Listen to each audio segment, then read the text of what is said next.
Konnichiwa and welcome to another episode of Reap the Spoils.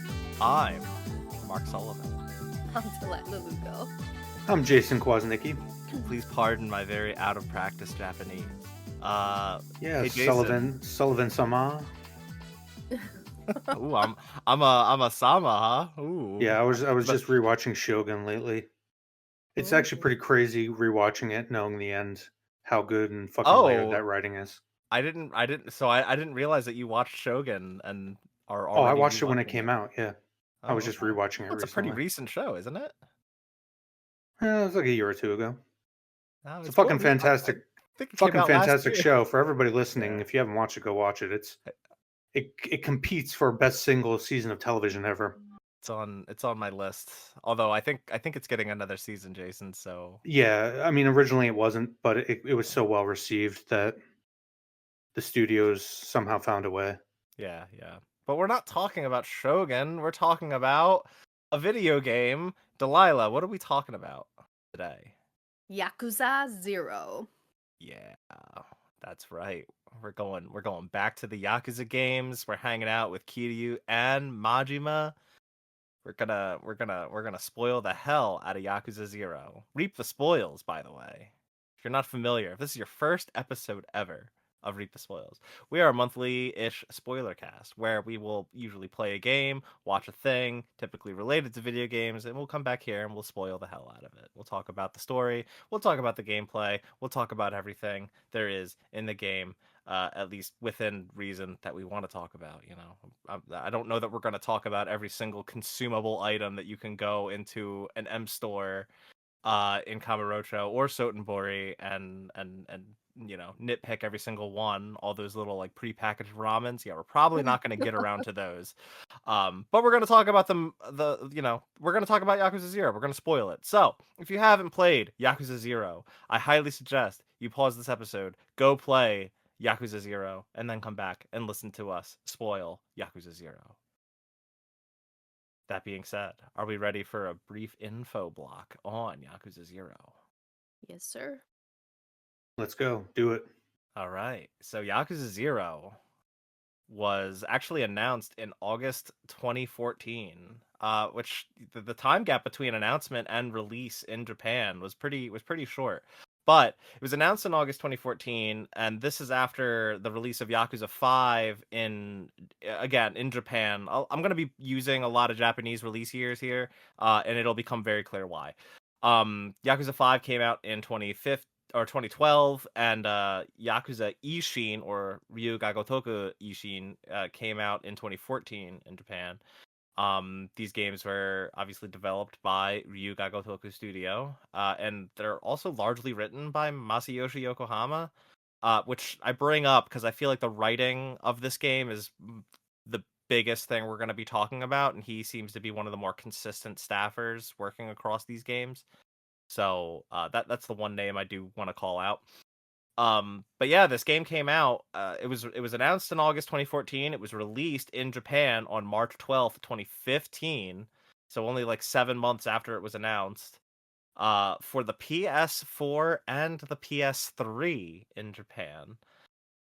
And then we would not see a localization of this game in the West until January 24th, 2017. So almost 2 years from Japanese release to a localized translated release in the West.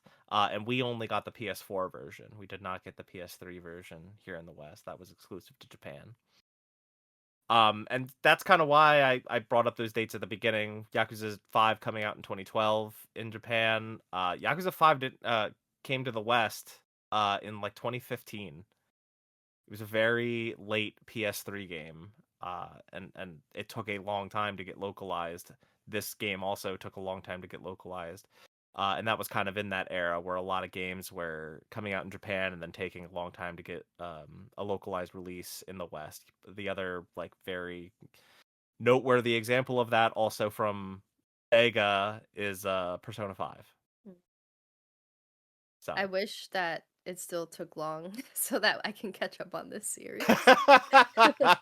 Yeah, because now we just get worldwide releases every year. And like all the Japanese like publishers and developers are kind of bridging that gap. Like the Trails RPGs, long time known for having long wait times for localization to occur. Like I think the next Trails game is, if it's not a worldwide simultaneous release, it's like pretty close. Yeah, I feel like a lot of these story Japanese series back in or around the time that they actually came out were kind of niche. Probably didn't sell too well to incentivize it, but in more recent times have kind of exploded in popularity. So something like Persona, Yakuza is another one. I Yeah. see way more fans, this side of the sea than back in the day when it first came out. If anything, they might arguably becoming, some of More them. popular than a lot of Yeah. Western series, yeah. No, Yeah. definitely. But yeah, that's the info block for Yakuza 0. Also interesting when they announced this, and I didn't realize this until I was like just doing some, breezy Wikipedia research. When they announced this game, they also had like a poll for which Japanese adult video actresses people most wanted to make cameo appearances. That So makes like so much sense. all the all of those like videos you could go watch at I forget the video place.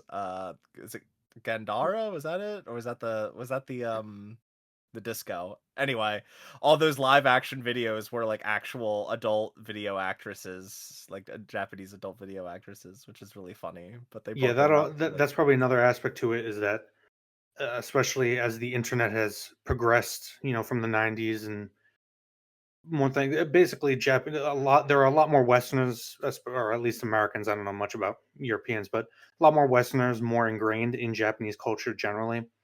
And that will be a theme when talking about this game, at least from my perspective. You definitely get a lot more out of these games, specifically Yakuza games, the more you know about actual Japanese culture. you're saying Especially in like there's a lot more weebs in the land now, Jason. Is that what it's not even weebs. You don't got to be a weeb. Like I know, I there's more. know. You guys probably understand what I'm saying, having actually played it. There are a lot of Yeah. references that you probably understand more if you're actually Japanese or have lived in Japan, et Hmm. cetera, et cetera. Mhm. Yeah. Well, that being said, our this is the final warning. If you have not played Yakuza 0, go pause this episode, go play it, and we'll see you in like another 150 hours and come and listen to us spoil it. Or if Talk you're like about me, 30 hours, yeah. Well, yeah, I guess you really just did not engage with like any of the side stuff. No, no, no, no. We'll get into it. Okay. I did. All right, well, I mean, let's get going. I mean, Jason, what did you like high level? What did you think of this game? How did you like it? I very much enjoyed it. Okay. And particularly the main story. One of the reasons why it only took me 30 hours. I did engage with a lot of side stuff early on in the first few chapters, but the more you get into it, I just wanted to get to the main story. And as much as I enjoyed a lot of there are a few. I'm trying to look at our kind of outline list here of where Hmm. we want to go and talk about. I guess I want to save some of my thoughts on side stories and side Yeah. quests for later, but Yeah. there were some that were kind of highlights of the game for me, but at the same time, I really just wanted to, finish the story. If anything, one of my critiques would be, and granted, keep in mind this is a 10-year-old game, but the way, not story wise it's structured, but just the way the game in general is structured, I don't like how it kind of gatekeeps certain side content. You got to get it done before certain points Yeah. um, between chapters, because I would like to be able to do the story, but choose when I'm going back and forth between side content. Um, but I will get into that when we get into side content. But overall, Hmm. I very much enjoyed the story. But back to what I just said like a minute or two earlier, I felt like a lot of times I was confused with things because of cultural barriers. Perhaps just I don't know. I don't speak Japanese. I don't know the quality of the translation or have any real grasp on that. Well, It I might have been translation issues, but a lot of it is not translation issues. It's just elements of the story and world that I don't much understand, or I don't get, especially coming from a New Yorker's perspective in terms of the organized crime elements, where it just doesn't make sense to me because I'm so ingrained in the Italian American organized crime. And Yeah, so and that's like the thing I needed to look up. I actually found, and if I can dig it up and put it in the show in the description for anyone to look at. I found this hierarchy chart that actually shows the it shows the Yakuza like organization hierarchy as it exists in the midst of Yakuza 0, after Yakuza 0, and in Yakuza Kiwami. So you can kind of see how it evolves at least across those three time points in time, which was really helpful for me because yeah, it is a complicated thing to wrap your head around when they're throwing out all these proper noun Yakuza families and who they report to, who they're all at the end of the day under. right, It's especially more complicated with this game when you're talking about two characters, one of which is in a completely different town from the clan that this game is mostly centered around, or the Yakuza family this is mostly centered around. So it that definitely made it a little complicated, and I had to look up outside material to get a better understanding of how does this work again? How is this structured? Who the hell is the what's the Nikio Consortium? Like, where do they fit into all this? And right, it's really not as complicated as the game makes it seem, but it's so many proper nouns that it's and it's kind of also hard to track. just like the rules, like, and we'll get more into it when the relevant plot points come up. Yeah. Sometimes just the rules, and you also have to keep in mind, like, it's obviously there. It's a video game that is somewhat would fantasizing be the right word? I don't know. Romanticizing. Fantasizing, like, we'll get into it when plot points come up, because obviously it's a beat 'em up game, so they want to Like how make it's it like so that these just guys very are large. engaging in martial arts as much as possible, rather than what realistically probably happens. Yeah. But we'll get to it when we get to specific plot points. Yeah. All right. Yeah. Delilah, I know like you're pretty far removed from when you actually played through this, but like high level, like did you like Yakuza 0? Yeah, no, I loved it. I feel like in some ways it's gonna be hard to go through the, you know, 2, 3, 4, 5 because we already did one on this podcast. To go Yeah. through the other games after experiencing this because I feel like this is peak. It's such like it's so different compared to Kiwami 1 and this, you know, the storytelling, the combat, like almost in every element it evolves it. And the story was so good. Like there's so many twists and turns that I was just constantly like, "Oh my god, what's going to happen next?" And I didn't predict most things that happen in this game, which is nice. And the ending was just like warm and fuzzies all around. Um But also like heartbreaking, I feel. That Like bittersweet element, yeah. yeah, like can we all right, first of all, can we just like can we acknowledge this is much more Majima's game than it is Kiryu's game, Oh yeah, right? Like 100%. as Yeah, far as and like I think that's purposeful because at this point we had 5 Yakuza games plus even more if you count the spin-offs, but we'd had 5 like mainline Yakuza games starring Kiryu. And for this to come in and be like it's a dual protagonist, but like there's so much we already know about Kiryu, and I guess just to give a little bit of a heads up for anyone listening to this that might be like more of a storied fan of this franchise, like this is kind of I guess all of us getting into this franchise, right? We did an episode on Kiwami years ago, and we're now doing an episode on Zero, and I don't think any of us have played any other Yakuza game, right, nope. guys? Or I played like an hour or two, and I still have it. I still need to get around to it, of the first Like a Dragon game, which is Okay, completely so different main character. It's turn based. that's ostensibly Yakuza 7 and it is a soft reboot for the franchise. So yeah, like that's fine. That Oh yeah, like I also played Judgment. I forgot about that, which is like a oh, okay. spin-off and has nothing to do with Yakuza. Well, I think I don't know. It's very From loose. what I've heard it does, but it doesn't, right? Like it's but yeah, just to put that at the top of the episode, like this is us all getting into the series, but you know, at the very least, we're going into this knowing this came out after 5. Kiryu, amongst many other characters, but Kiryu is still like a main protagonist in 5 other mainline games. So, like for this game to come in and be a prequel to all of those taking place in 1988, like there's not how much more can they really reveal to us about Kiryu? Not much, but Majima on the other hand, like I don't know that there's that one scene in this game that was apparently in Yakuza 4, I think, about regarding Majima's sworn brother.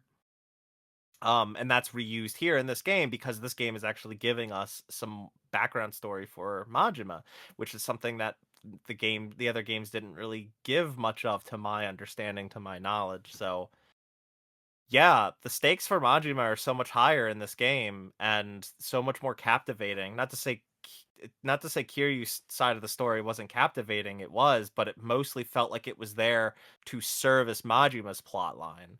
Yes. To see Which the development of Goro Majima, especially coming out of playing Kiwami 1, to see where he came from is just like so insane. Like you can go I mean I haven't played the other Kiwami games, but I feel like you can go the whole series being like for the girlies, like for Kiryu being like the husbando, but then you play Yakuza 0, you're like, no, it's Majima. yeah. I mean, if you do all the if you do all those all the dates with your platinum hostesses at the cabaret club, he's such a nice, sweet guy. Like, Super. how could you not fall in love with Majima Yeah. until he decides to get that undercut and start going fucking crazy? That's what makes it so great. Actually, well, maybe we'll get into it later as to why I'm glad I played 1 first because Yeah. of that ending. Because I think there's a lot of arguments of, well, I'll get into it now, whatever. There's a lot of arguments of like what order you should play it in. A lot of people I think that are hardcore fans say start from 0 and then go 1, 2, 3, 4, 5 rather Yeah. than the order it came out. But I Yeah. feel like that moment where Goro Majima comes out and he's like Kiryu-chan at the very end and he's all mad dog and stuff wouldn't have been as impactful if I didn't know what he became from like the other games. I agree completely. Totally agree. I'm also really glad. I don't I thought I was gonna regret playing this before I played more past Kiwami, but no, I'm also just glad that I at least played Kiwami, at least got that which came out after 0, by the way, Mm. a couple years after 0. I'm glad that I at least got that baseline for who these characters are, because that is still, Kiwami is like a newer game, but it's still a remake of the very first Yakuza game to ever release, and it expands on some story elements, but it's still that like a remake of that first introduction of who these people are. So I do feel like that's a really good place to start, and then going back to 0 to kind of get that whiplash almost of at least who Majima is and what he inevitably and eventually becomes. Yeah, Yeah. I definitely agree. And it makes sense that Majima would be not really the focus because in terms of like actual chapters, it's kind of evenly split. But It is, yeah. it would make sense that people take more people take away that it's more Majima's game because Kiryu is ultimately just a more straightforward story in terms of the character development. Um, Yeah. Majima, it's a bit more complex, and there are multiple different factors going into it. Yeah. And this isn't like a spoiler because I did start 2 like a few years ago, Kiwami 2, but we're Okay. gonna be even more, I think, confident in our decision to do 0 than 1 because in 2 they recap 0 and 1 at the very beginning. Oh, So it's okay. kind of it's just a nice, I feel like, starting point to then go through the rest of the series. Okay, cool. Excellent. Yes. Um yeah, so I mean I guess we can dig into the meat and bones of the story a little bit. I do want to call out, I really liked how like to your point, Jason, of just, you know, it only took you 30 hours because you just wanted to get through the story. They really did a great job of splitting up the game between the two characters, like 2 chapters of Kiryu, 2 chapters of Majima, and all the way through the end. and every single even chapter before it would swap would leave you on just like the worst and most compelling cliffhanger that just makes you want to go back to that story. But then you go to the other character and the same thing happens, and you're like, well, shit, I really want to I want to see what happens to both of them now, and it just keeps flip flopping and keeping things moving at such a just captivating pace. It's great. And they also do a Um, great job of dropping sometimes very subtle, sometimes not foreshadowing and hints regarding the other side, the flip side of the story, Yeah. or sometimes it's connecting them. Um, like just thinking of how one chapter ends where the camera, it's dialogues just happen, cameras panning down, and you see the bat tattoo on oh my god, Tachibana, Mm. and it the does way it, my jaw you dropped when that happened. and you know the context, but you don't know the full context still. You Right, know, right. you're immediately your mind is thinking one thing about Tachibana, but then when the full context is explained, it's actually much more complex. It does a very good job of layering and adding a bunch of very subtly too. Yeah, so I mean, let's talk about Tachibana and Makoto. Like, did you guys like you? No one could have seen that coming that they're siblings, right? Like, No, So absolutely not. I knew right from the first scene where we meet Makoto as Majima. I immediately knew that she was the by virtue of the fact that they gave this seemingly minor character so much dialogue. I'm like, okay, she owns the empty lot. She That's as far as I could predict, oh, though. okay, okay, okay. I could not predict that they were brother and sister. So I knew that she was going to be the central plot character. Um, I just didn't know that it was going to be as crazy I in mean, terms of how complex it got. I think the most I could have gone, but with predicting this was that she was at least related to or knew of the person that would own it. Like, Yeah. I never would have guessed that, and that even that's actually more accurate to say, right? Because she only owns it because she inherited it from her grandfather that I don't even think she knew had passed away.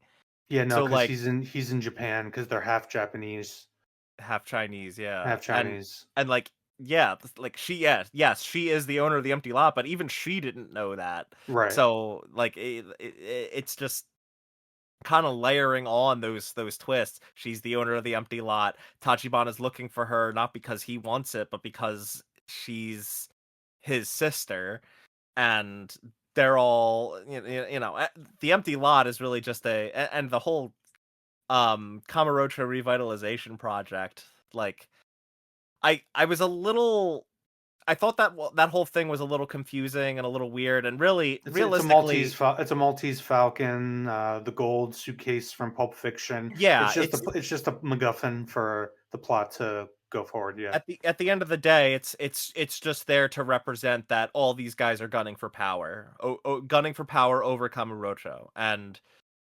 I read this and then realized that guys, after I finished like everything but replaying Zero on Legend difficulty, I reloaded into Kiwami and then finished up the other stuff that I had left in that. Wow. And like, yeah, that section where the empty lot is, that section of Kamurocho, that's where the Millennium Tower is built. Hmm. And I know they say that like they have that credits slideshow that they go through and tell you like, oh, where are they now in 1995 when Kiwami starts? Like, I know they tell you that it's the Millennium Tower, but I was sitting there like thinking like, what is the big deal with this empty lot, this revitalization project? Finding out it's the Millennium Tower. Oh, okay. And then yeah, it's really just there to represent like they're all gunning for power, and that's all the story is with the Tojo clan, with the various families in there. They just want power, and that's fine. Like if that's all they want, cool. Give me this family drama in order to facilitate that. I'm fine with that. Yeah, Yeah. that aspect of the plot is more to facilitate the character stories, which is Yeah, ultimately what, really drives it. yeah. Um, and then yeah, what with Tachibana's death, like that was also just so heartbreaking. Um, what did you guys feel like? How did you guys feel generally about like Makoto and Tachibana, like and I guess more so Makoto because and end to end, like she's the one that has more of a more of a plot development, I guess.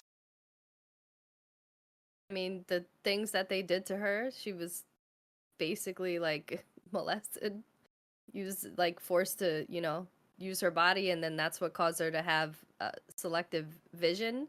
I guess it's like selective mutism, but except with eyesight.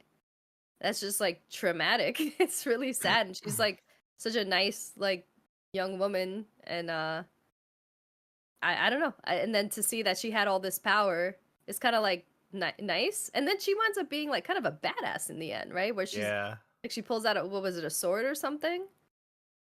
Was it Uh, or like an umbrella? I can't remember. She I pulls out think something. wasn't it didn't Sarah give her a cane that had a knife in it Cane that had a knife in it. That's what it was. in order to have like some level of protection? Yeah. Um, and then yeah, the reveal that Oda is the actual like man with the bat tattoo that had her imprisoned. And this was long before he met Tachibana. Like, God, just like so many characters in this story that are just like you feel for them even if they're terrible people. And Oda, it's like, I mean, I definitely don't sympathize with Oda more than I do sympathize with him, but they really do a good job at like trying to get you to sympathize with this historically bad person because he kind of has tried to reform himself, and he met someone, Tachibana, who like kind of made him rethink his life and the things that he does or has done. And he finds out that, oh God, I did this horrible thing to his sister, and I have to take this to my grave, and something threatens that. It's fascinating. It's also interesting the parallels you see between, and even more so because respectively Kiryu and Majima are tied to these characters. The parallels you see between Makoto's story and Majima's story in terms of their character growth. Same with Tachibana and Kiryu, where they're very much reflective. I wouldn't say mirrors, more reflective of each other in terms of, so like Makoto is overcoming a trauma and goes through this great transformation where she goes from being, kind of timid, very scared, to by the end she's fucking looking to take on the entire Dojima family, and she's kind of freed from the blindness kind of representing her trauma. I mean, it's caused by her trauma. By the end, she's regained her sight and she's kind of moved on with her life in this whole new direction. She's free in the same way that Majima is essentially imprisoned. He's still affected greatly by his trauma, lost an eye, and the guilt he feels over, not being able to help his bro. I'm assuming there's some like more culturally significant Japanese term that bro is kind of just the closest thing to. I think But sworn, like they're sworn brothers, like yeah, yeah, like how Yakuza, jeez, how Kiryu and Nishiki are sworn brothers, right. but they're even more, they're even a little more than that. But from a Yakuza organization perspective, they're sworn brothers. I think Sagawa, who is kind of the caretaker of Majima and Sotenbori, a member of the Omi Alliance. I think he's sworn brothers with Shimano, who Yeah, was yeah. the head of the family Majima used to He's be in. actually he's actually probably my favorite character in the game. I don't know Who, because of Shimano? no. Sagawa. Oh, Sagawa. Okay. Yeah, I actually like. I love his full arc and how he's very. Speaking of, I was just watching Shogun. He's very much like Yabushige, Oh, um, okay. who was a favorite of a lot of people who watch that show. He actually won an Emmy for that, I believe, the Uh, actor. But if Jason likes Shogun, I feel like now I really gotta watch it. Like, it was already on my list, but like, man, if Jason likes it, shit. it rivals True Detective season one for best single season of television ever. Wow. Okay. Wow. Anyway, back to, but Yeah. it's not even just how Tachibana kind of parallels Kiryu um and Makoto parallels Majima, because that's essentially Majima's story. He's literally imprisoned in this city and becomes free over the, and Yeah.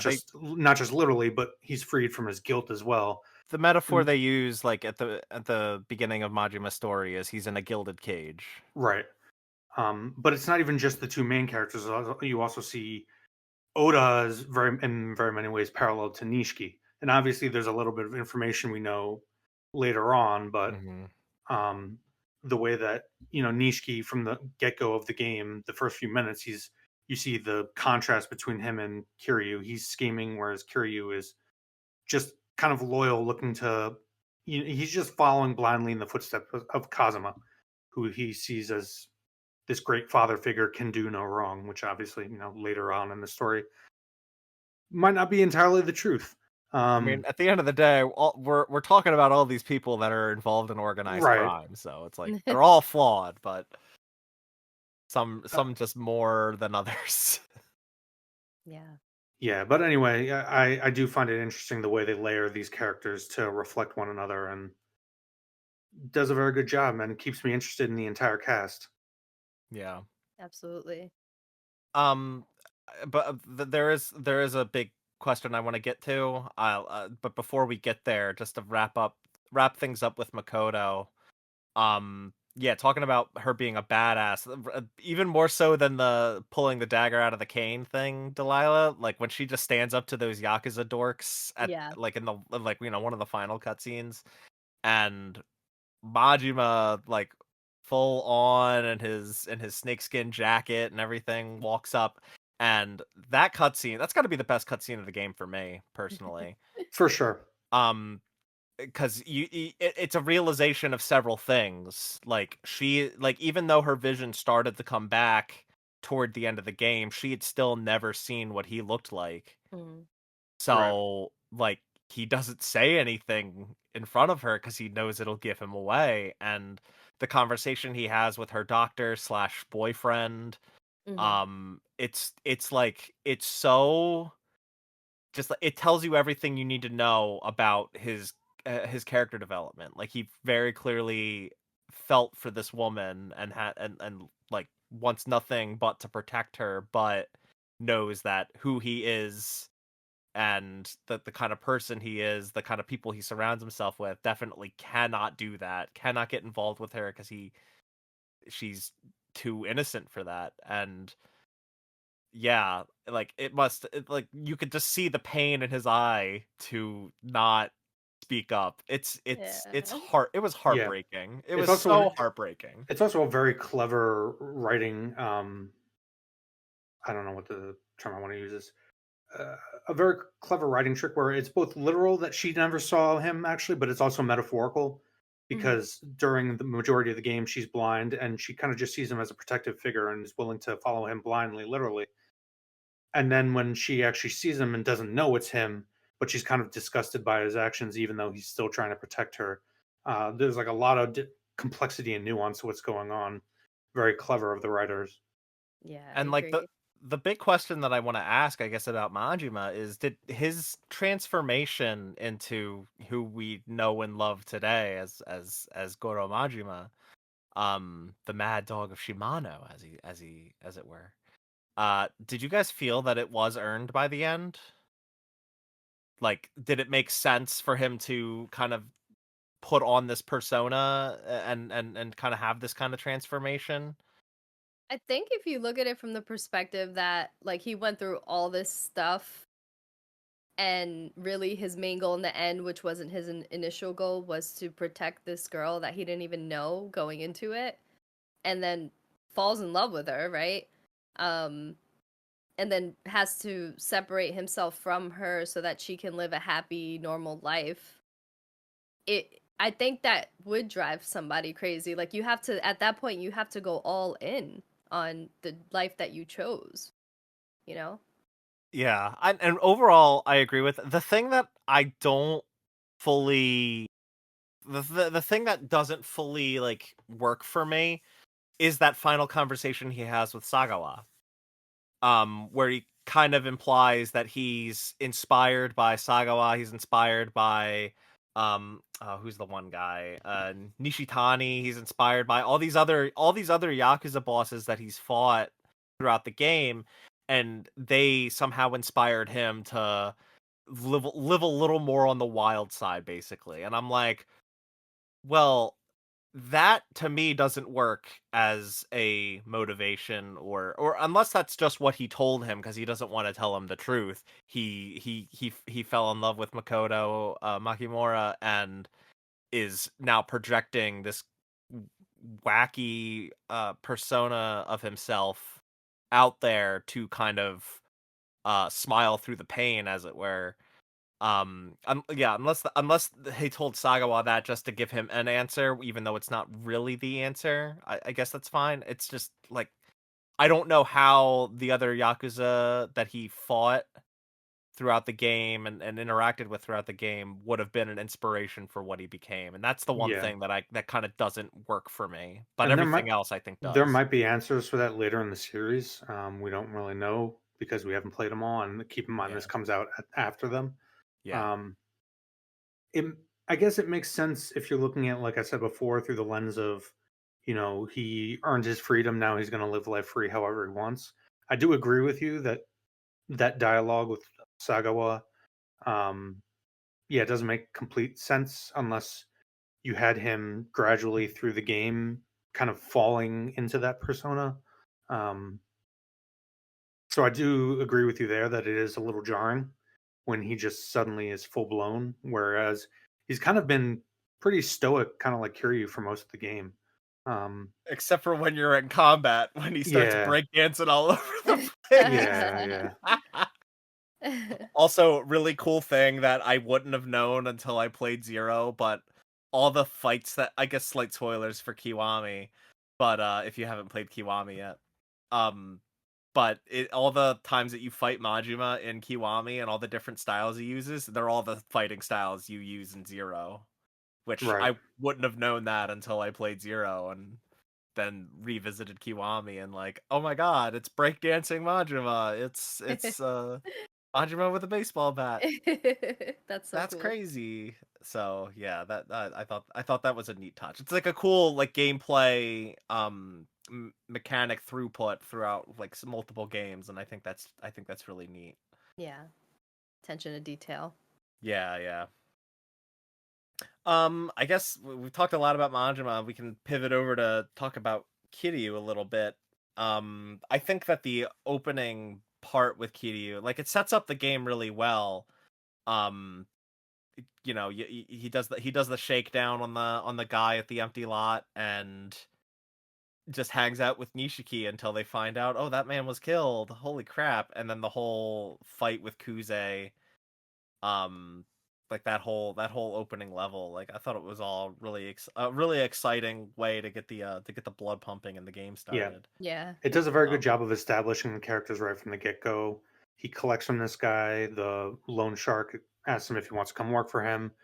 Nope, he's staying with Kazuma or the Kazuma family and right away we see his loyalty. Right away, as soon as we see Nishiki, within less than a minute, we see he's a bit more on the schemer side. He's looking play for power. So it does a very good job of establishing the characters. it also does a really good job of establishing the setting because this is a very specific time Time in in Japanese history where right.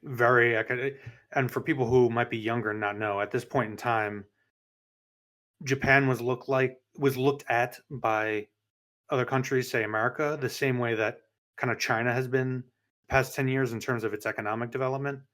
Back in those days, they referred to Japan and Korea as the Asian tigers, that they were going to overtake the American and European economies, which then in the 90s, their currencies kind of imploded and that didn't really pan out. But yeah, this was an extremely like prosperous, and you see that thematically throughout the game. People literally throwing around money at times. I mean, that's how Um, if you want to not fight some dudes that are about to, you know, throw hands with you, just throw what 10,000 yen up, or no, 100,000 yen up in the air, and never mind, we're not fighting you. We just want your money.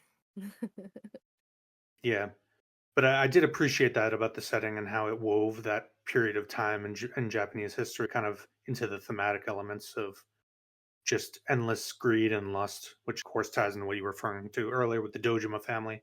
And Everybody like, just vying for power and over not this even tiny empty lot. Yeah, and not even just like the narrative, not even just tying it well into the narrative, but tying it well into gameplay and progression. But we'll talk more about that later. Um, Mhm. but yeah, two. like the go Oh, ahead. Go, I no, was go just ahead, going to Jason. say two quick things about this section of the game that kind of negged me. Not too much, just minor critiques. Um, so again, this gets back to the cultural barrier and maybe not fully understanding, but everybody seems to get really pissed off that Kiryu killed a civilian and or at least may have killed a civilian, but more so killed them with a gun, which the use of weaponry throughout the game kind of gets a little like confusing, almost to the point of like plot convenience.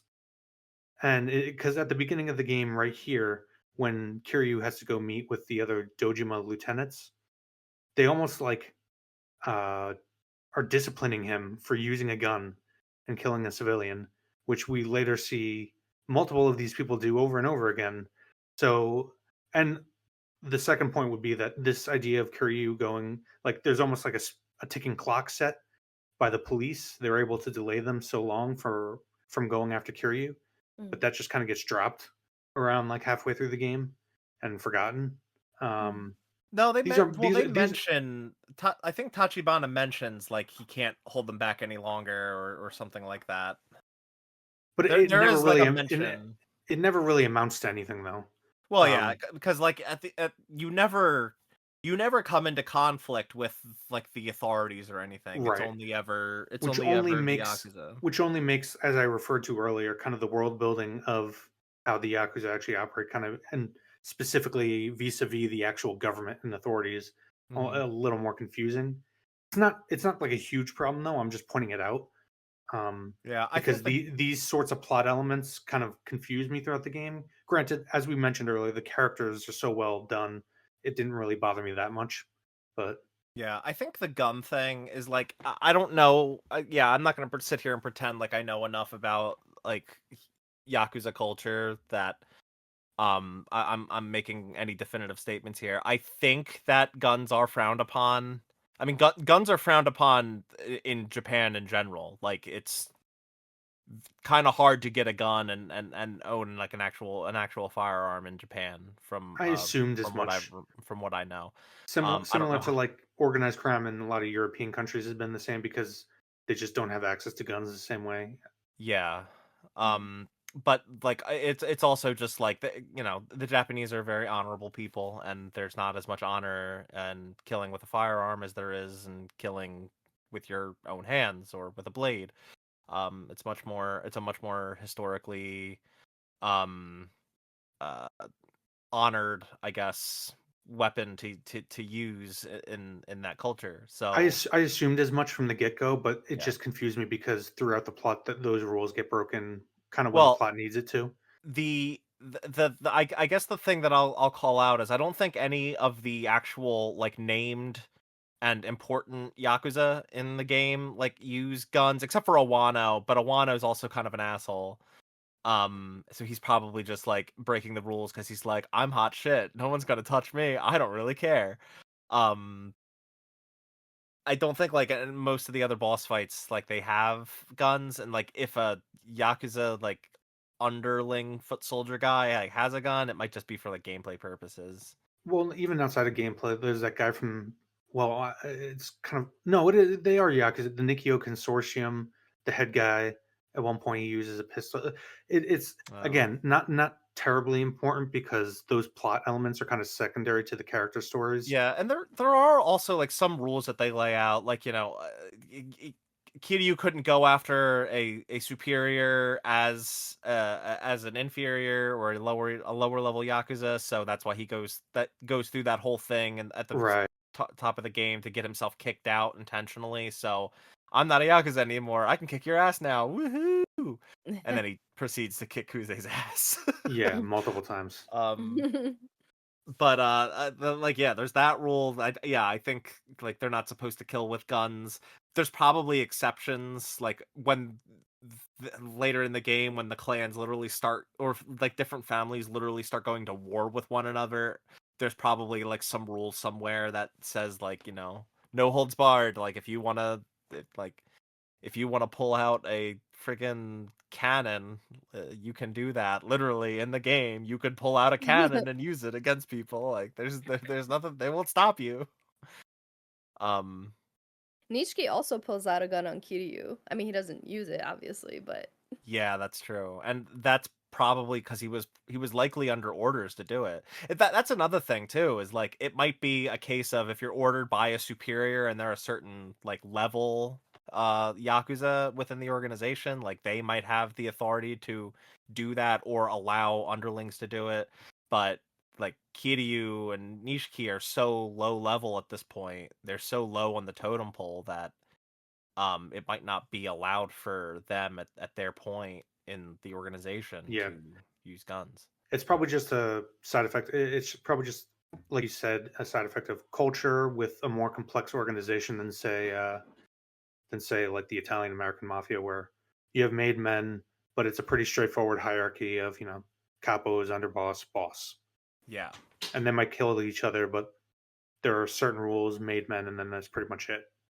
Yeah. Yeah. I mean, you have families that are sub families of other Right. families. Like That confused me as well, like the Dojima yeah. family, but then there's Kazuma family, and it's And like, who is, they're yeah. technically a subsidiary of the Dojima family. Aside, like parallel to the Dojima family is the Nikio Consortium, is the Shimano family. It feels All of more them like corporate clan. structures, yeah. Yeah, yeah, and um, there's also like it gets even more confusing when you consider like certain like captain levels and like how the captains kind of There function are and lieutenants and captains, so like, what does being a captain mean for you versus a yeah. lieutenant? Yeah, I mean, and at the end of the game, isn't it Sarah? He gets promoted to captain of the Dojima family to kind of oversee, or is he captain of the Tojo clan and then he's like way above everybody? The I can't. chairman, you mean? Which I Well, no, no, assume no, no. Sarah is he's promoted to captain. I just can't remember if he's captain of the Dojima family or if he's captain of the Tojo clan as a whole. Um, oh, I he thought he got promoted to chairman of he of the he Tojo. he does after the events of Zero. All right, Yeah. we're both like, everybody here is like totally confused. Let's get back We to the need a main. we need Yeah. a hierarchy map for Yeah, I'll put that in the description because I know it's a lot. It's a lot. It's very confusing. But back to Kiryu. Yeah, I think um his rivalry with Kuze throughout the entire game is really fascinating too, because you fight Kuze like 5 times, but by the end, like Kuze really starts to view Kiryu as like, God, this punk is really becoming a real Yakuza, and this is before like he's done anything of note in this series. So it's kind of big for your biggest rival that you fight so many times to kind of view Kiryu in this like new light by the end. right. And he starts like getting much more aggressive, much more serious toward the end of the game after all the different revelations that we've kind of already outlined and whatnot. Especially after Tachibana's torture and death. By the way, did you guys like cringe when the skeevy like Steve Buscemi looking ass guy hit Tachibana with the sledgehammer like in the head? Oh. Oh my I god. I didn't get skeeved, but that I was don't pretty know. intense. With Yeah, I didn't. with all the over the top like violence and shit that's in these games, like when you're in cutscene land, it's like a different story. And when he whacked Tachibana over the head with the sledgehammer, I was like, "Oh my god, ow!"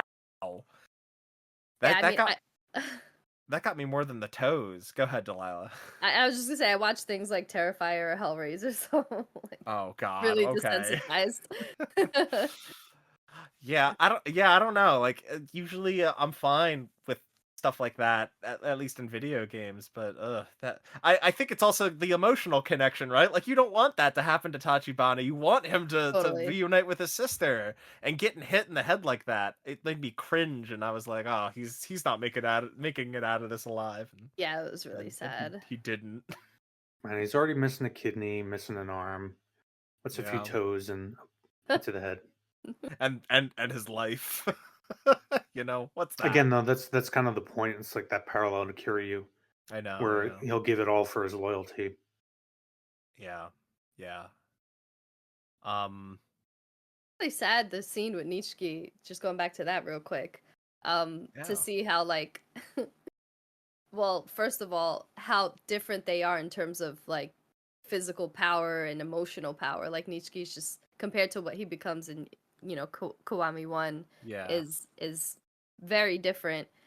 He just doesn't have the guts that he eventually gets. But then to see that he like helped Kiryu out in the end, and then knowing what happens in Kiwami, it's just like, damn, bro. It's like it's also heartbreaking, but also the scene where they both like take off their shirts and are ready to like Yeah. shirtless kick some ass, like such a badass moment. Oh my god. Yeah. Yeah, a And lot they're of like their tattoos are still like unfinished, but Yeah. like it's right. still just like the coolest thing. Yeah. That's the thing about the Kiryu side versus the Majima side. The Kiryu side is a lot of it, not entirely, but a lot of it very much hits more with the dramatic irony.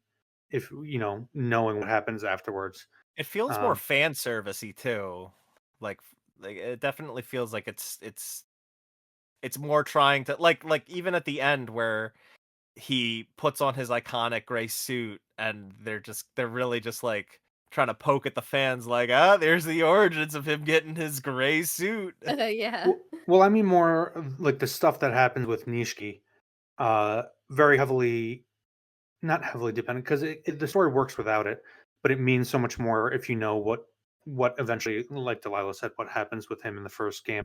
Well, yeah, that's kind of what I'm getting at. Is like Yeah, I think the fan service works in both on both ends of the spectrum. Like the ridiculousness of like giving an origin story for him getting his suit, and like the other side of that where it's like, well, if you're a returning fan, like you probably know what happens with Nishiki in the first game, but we're still gonna give you like this badass like moment with them, like having their unfinished tattoos, taking off Yeah. their shirts and fighting like side by side together. Like it like you bring up dramatic irony for sure. I definitely see that, but it's still like a moment that you can't help but smile at and appreciate in yeah, yeah. spite of what you know. And that's why I say it works with or without. It just hits harder if you have Yeah. that knowledge. Yeah. Yeah, Oh yeah, for sure, for sure. Like yeah, once again to reiterate, totally agree with you, Delilah, that I'm really glad that I played Kiwami first.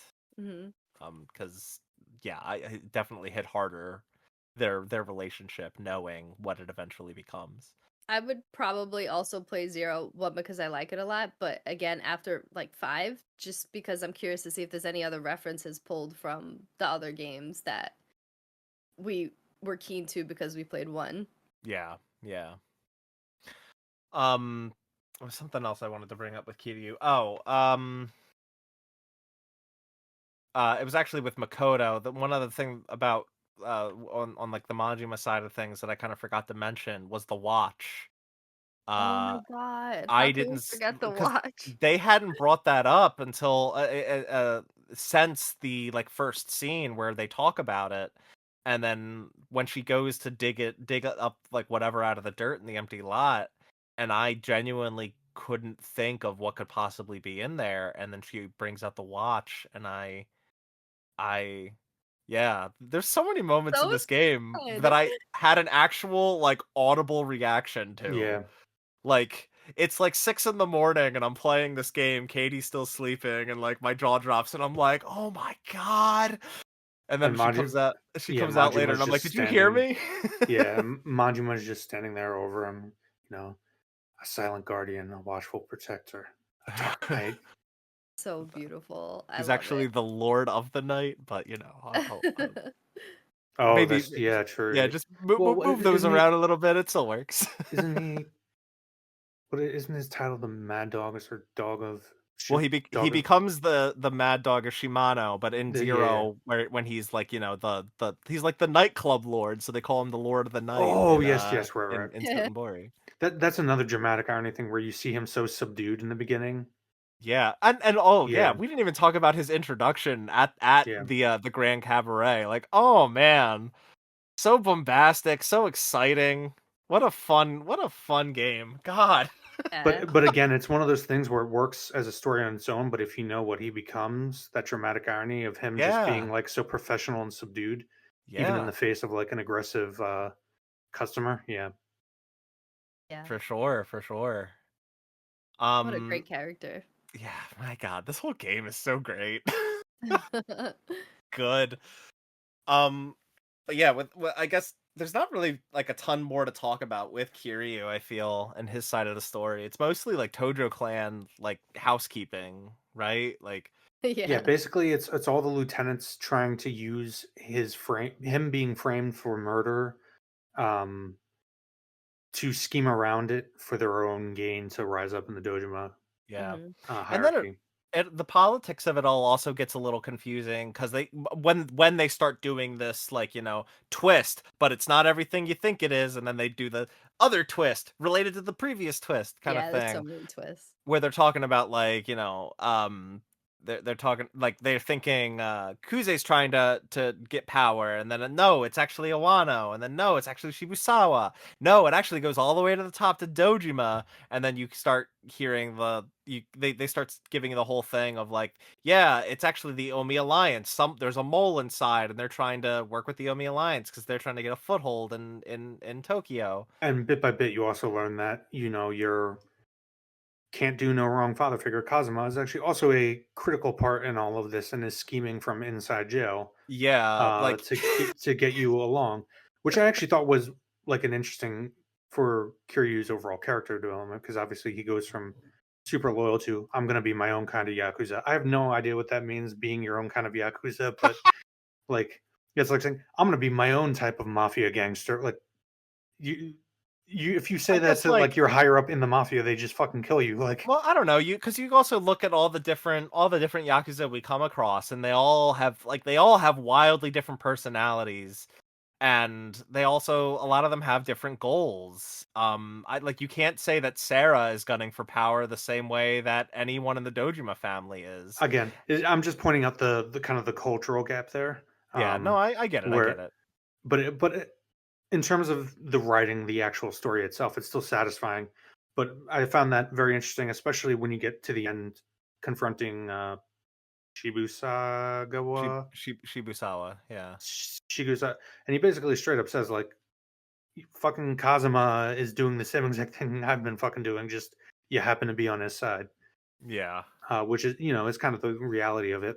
But it's Kazuma who schemes to get you in touch with Tachibana, and from there, kind of the whole plot of you as Kiryu slowly getting to Makoto unfolds. But really, like what we kind of come to find out is that like it's not the same thing. It's like they're all scheming. It's not malicious, because we find out that from the very beginning, Kazuma didn't want him to become a yakuza, and for good reason. And not only that, but like Kazuma's also not he's not doing all the scheming that he's doing so that he can power grab, right? He Yeah, genuinely has a lot of good intentions, and more so than anything, he's doing everything he's doing not so he can get power, but so that Sohei Dojima can't. right, Like he's mostly trying to make sure that Dojima doesn't become the next chairman, doesn't get control of the Tojo clan, because he knows that not he's a less right. than great person to have that level of control. So No, for like sure, for sure. it's like Shibusawa can make that claim that that he's doing the exact same thing. But it's like, but you even as the player, as the audience, like know that that's not entirely true. Yeah, At least and like the intentions aren't one to one. I think Kiryu's endpoint for his arc is less like being it's less having lost faith in Kazuma, and it's more about realizing that Kazuma was right from the beginning, when he said, you guys, I don't want you guys becoming Yakuza, Yeah, um, and but it's realizing, too late he's got to now. chart his own path. Yeah, it's basically like when you're young, your father teaches you a lesson, you don't want to hear it, and then you grow up and you realize you ignored the lesson and then realize your father was right all along. Yeah, Yeah. To your definitely. point, Mark, about like all the um what are they called? Lieutenants, I guess. Wano's the one with the like weird purples, just Yeah, turtleneck. Yeah, yeah, Okay. yeah. yeah. He looks a lot like Kuze, except he doesn't have his shirt off all the time. Yeah. Doesn't look a lot. Well, maybe a little bit. The He character doesn't have models look very glasses. similar. I, He's also the one that takes out a gun and is willing to shoot people all the time. Yeah, yeah, I was Yeah, gonna say Wano reminds me more of like Italian mafia in the way he right, dressed, and just like he just seemed like he was there to just have fun. Like he wasn't there for any kind of power. He wasn't there for anything. He just wanted to be a dick and be silly and playful. Because I think your fight against him was in like a disco, and he's like Do you have a dance off with him, if I remember correctly, or No, something no. So very? No, you you you you do don't fight him encounter him in the directly. disco. You Okay, don't. Yeah, you. There's this cutscene with him in the disco, Yeah. okay, where he shoots a lady. You don't actually fight him. He shoots his hooker. Like that's so Yeah, fucked yeah. up. You don't actually fight him directly though until you're actually playing as Majima towards the end. right, Yeah. okay, Um, okay, and he actually says exactly what you just said about himself before that fight, that he's kind of just been, going around engaging in just greed and lust, but then yeah, realizes like, I'm a shitty Yakuza, I need to prove my honor. And that's right before you fight him as mhm, Majima. yeah. Yeah. So yeah, to your point, they all do have different motives. It's not just power for everybody. Yeah. At the very least, like different who's I keep forgetting his name because it's so similar to Nishitani. He was like the eccentric guy. He's the guy that faked Makoto's death for Majima. Oh, Hmm. And like he is really, he would be the biggest inspiration, I would think, for Majima's Mad Dog persona, because like Yeah. he is out there and kind of nuts himself, I mean, and he lives happens literally in to a jail cell, which was one of the more yeah, interesting parts I basic. found in the game. How he lives there, he has a relationship with the cops as well as like the other prisoners. It's Well, yeah, and that whole backstory of finding out from the one like police detective or whatever that like Nishitani was his like adoptive son and like killed someone out of like revenge for the detective's other son or something like that. yeah, I or can't fully his remember. forgot daughter. about that. Oh, Yeah. the daughter. Yeah, so the detective, who's also running an underground fighting ring, so he's not totally on the Yeah. level, but the detective looks out for him, because of what he did to avenge his daughter that he couldn't do Yeah. via the law, which is I wish there was more time spent on that and Nishitani in relation to um Majima to address Yeah. the problem you spoke about earlier of Majima kind of that it feels a little sudden his I personality mean, transformation because I think Nishitani is closest to that approximation. yeah, and I think he's definitely a better like kind of mentor figure, so to speak, for Majima than Sagawa ever was. So yeah, definitely more time with them together would have been appreciated. Not that I think that the game suffers at all for it, but I definitely think it would have helped. It's so funny because I like to look up the characters you guys are talking about because I haven't played in a while just to Yeah. refresh my memory of what the characters look like. And there's like a Reddit post of like, why do you kill people? And one of the characters has like this whole paragraph, and Nishichani's just like, I don't know. Yeah, I'll, because I'll he's send literally this to he's you. literally a kid the first time he kills somebody, even though it's somewhat, I guess you could say, for a good reason, but he's just fucking crazy. He lives in a fucking jail cell because it's safer. Yeah. It's just so good. That's But funny. you can see from the picture, obviously, this is like just that pose. It would make more sense for him to have interacted with Majima a lot more than he actually does in the story. Kind of replace Yeah. some of the Sagawa elements, but the thing is that Sagawa is so much more tied to the overall politics of everything going Yeah. on. Yeah. Yeah. And it's like it's also interesting at the end where like Sagawa and Majima actually have like a good working relate. I mean, prior to the fact that Sagawa dies immediately after Majima leaves him. Yeah, no, I actually Like really liked that. And like I said, Shagawa. Sagawa is one of Kagawa. my favorite. Yeah, Shagawa. That's like something from. It's like a Japanese character in Austin Powers. Jesus Sagawa is Christ. probably one of my, if not my favorite character, because like you said, he does have a good working relationship. He just even though he's so antagonistic towards Majima through most of the game, he doesn't actually hate him. He just kind of has to do what he has to do because he's under Yeah. orders to keep him there. Right, right. And there's kind of this like understanding between them. Yeah. Um But yeah, I do like that he's assassinated literally right after his final conversation. He's just like, all right, he knows he's dead. He's like, let's get this over with. yeah, Eh, by the Omi Alliance, like where the family he's a part of. And like so I guess like they he was assassinated why? Because the dealings fell through, I guess, and Yeah, because all the stuff with Shimano, where Majima ends up forcing Shimano not to form the alliance and with and and what's it and called? the Omi Alliance and kills the main guy Yeah, that but he was there negotiating with. I have a feeling it actually might be Shimano that has him killed because Sagawa was ultimately responsible for Majima. Yeah, it could be. It's Very well. not it's not explicit about it, but I think that's what the implication might be.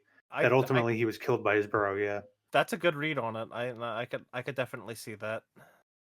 It's also, I guess without spoiling too much, it's a good way to lead into Yakuza Kiwami in that sense. Mm. right. So yeah, I like that read. That makes the most sense to me, I think. I mean, is there anything else from the story you guys? Oh God, we didn't even talk about like the most tragic death of this whole game, and that was Lee. Lee. We didn't That even talk about Lee yet. Yeah, Yeah, and that was heartbreaking too. He gets in that truck and the truck explodes. I was like, "Oh my God, there's no way he survived that." I was really upset. So and upset about that. that's another part that kind of like I assumed from the beginning that there was a lot of honor culture going on, which is why no guns and stuff. But like the truck bombing, but then again, the truck bombing was the Chinese assassin guy, right? Um, I don't know if it was. I'm trying to think. That It happened. wasn't Sarah, No, I think it or was maybe it was Sarah. But Sarah, because that's I also think. when Sarah uses the gun against Majima with the silencer. He shoots him and then takes Makoto. Maybe yeah. Okay. Yeah, yeah. I think it was. Yeah, it Okay, was so it was Sarah. Sarah who did the car bombing. Yeah, But like also again, like it might this all might go down to like if you're a certain level of Yakuza, like the rules might not you might have true. more lax rules than like say Kiryu and Majima would have. Yeah, Um it's like being a made man, and it's just kind of agreed upon by everybody. All right, this guy's gonna die. Yeah, Plus like they kind of set up the Nikio Consortium to kind of be this like kind of black ops clan of the of Tojo or a family of the Tojo people clan. in a weird bathhouse wearing weird costumes. Yeah, Yeah, well, I mean, it's more so they're just set up as like they're a very secretive family, and it's also interesting because they're a Tojo clan subsidiary, but subsidiary, they are based in or out in Osaka, kind which of is close to Sotenbori. essentially like Omi Alliance territory, isn't it? Yeah, but I wonder if like they're allowed to be there. I don't know, and I also don't know if that's like their headquarters or if that's just where they were headquartered during their whole spec op while they were out there. I don't know. Right. It questions all around. Yeah, but Lee is just interesting insofar as his dedication to Makoto that it kind of eventually gets transferred onto Majima. Yeah, Yeah, and he's such a he's a good good guy. dude. He was He's just such One a of a the few characters that he's just doesn't have yeah, bad he's just a things. big muscly chiropractor that he's God also hands, kills the shit man. out of people. Yeah, He's got a nickname like God hands. That's so cool. He's a gentle giant. He's the best. Yes, he's a good guy. Um oh, other another thing that I want to talk about from Majima's side. I really liked how in the one like late chapter with Majima when he's going all around trying to find Kiryu. And yeah, that's actually something we should talk about is the fact that there's this parallel story that does coalesce and yet the two of them never meet each other until that post credits cutscene. But like they hear about each other and they're and they have impact on each other's stories very directly. exactly. Yeah, And I was almost disappointed by the fact that they didn't actually meet up at any point during the game. And the more I think about it, the more I'm like, but it doesn't really matter. Like it's more yeah. interesting for them to be. It is more interesting for them to be so impactful to one another's lives, but yet never actually meeting face to face until it's all over. And It would kind of mess with the continuity going into Kiwami if you think about it, Hmm. I because mean, I don't they know have because reputation, or at least Majima knows has an idea of Kiryu and his reputation. well, Um, that's kind of the thing is Kiwami sets them up as having a history. So I kind of went into Zero expecting to see some of that history, and I feel like you do, but you also mostly don't. But the more I think about it, the more I think like, oh no, it actually is like pretty well done because it's not like their two stories happen in isolation and are just secretly impacting the other one. Like by the last few chapters, they do know about each other and they do recognize that like this person is doing this and it's leading me to have to go do this and stuff. And with Majima going around trying to find Kiryu so he can find Makoto, he winds up at Serena and fights Nishiki. Did you guys let Majima get Delilah, I'm sure you did. Did you let him get whacked with the bottle by Reina for the trophy? Ah, I don't remember if because I didn't get the platinum in the game, Okay. so I don't remember if I That's fine. did. It was like a missable trophy you could get during that fight, but like there Oh. will there will be a quick time event where Reina will go to whack Majima with a You basically bottle. just don't hit the button. Yeah, you just don't hit the button and you just get hit full force with the bottle and you get a trophy for it. It's really funny. That's great.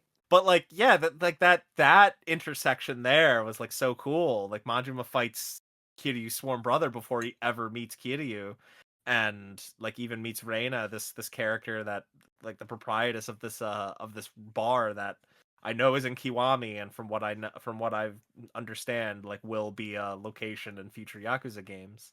I think I actually Um, prefer it that they never meet each other in this game, simply because it yeah, allows the story to focus on the individual stories. And I feel like it would have mucked it up if they had crossed too much No, directly. I overall agree. Like I said, I was a bit disappointed at first, and the more I think about it, the more I like and appreciate what they did. And Yeah, for them to finally meet, and the first thing Majima says is, you know, Kiryu-chan.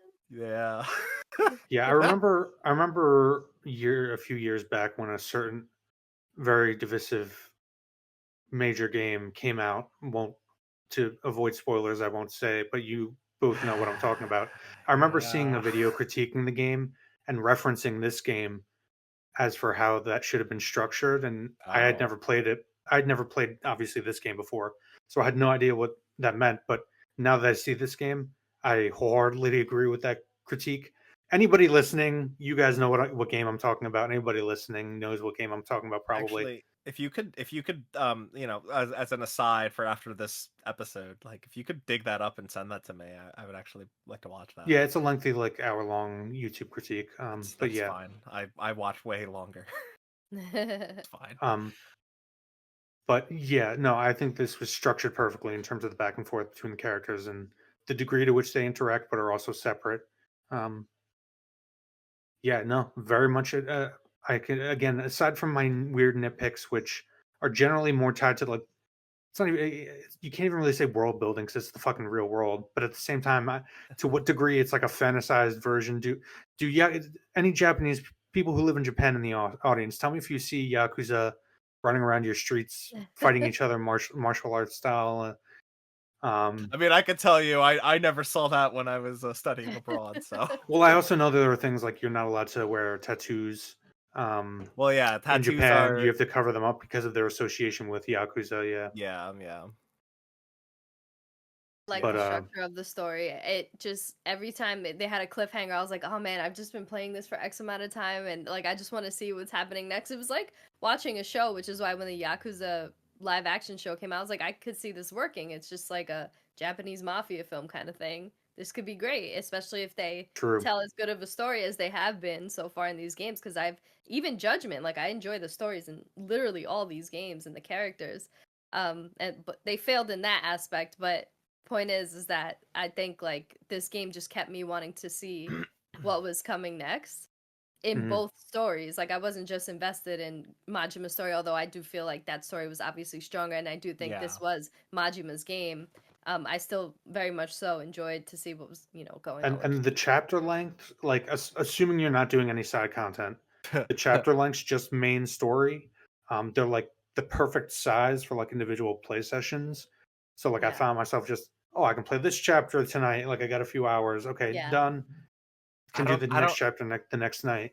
I don't know, man, because like Kiryu's chapters 1 and 2, like maybe took an hour, maybe 2 hours or so, and then when I got back to him in chapter 5, it took me like 50 hours. It was really long. It just took a long time to get through that. Yeah, I'm being, because I'm yeah, I joking, know. yeah. I mean, you could take that long.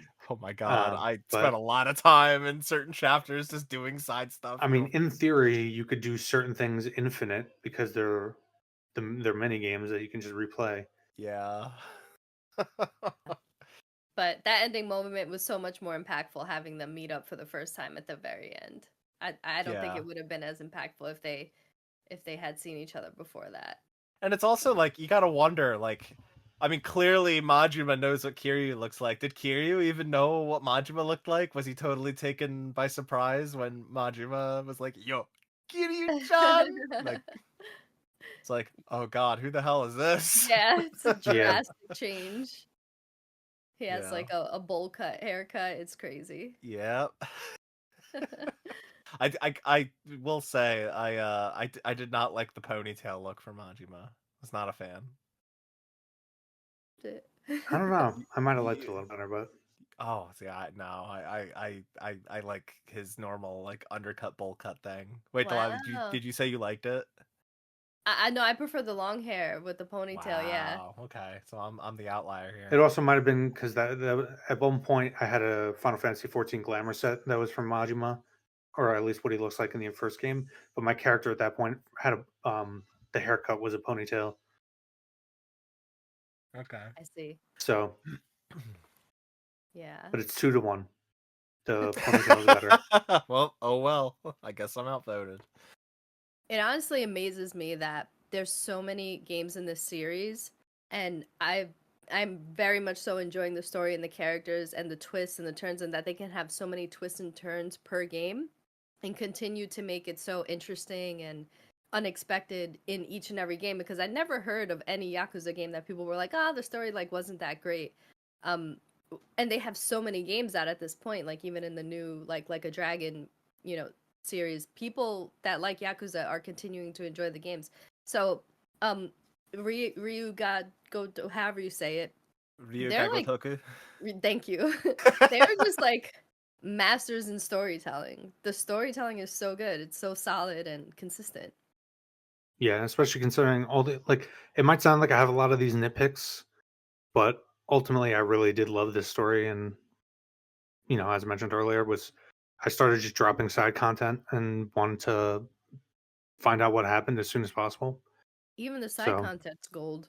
Well, yeah, I yeah, mean, Storytelling. that's true. Yeah. I kind of want to pivot into that a little bit and just ask, like, were there any standout sub stories Oh for yeah, either of you?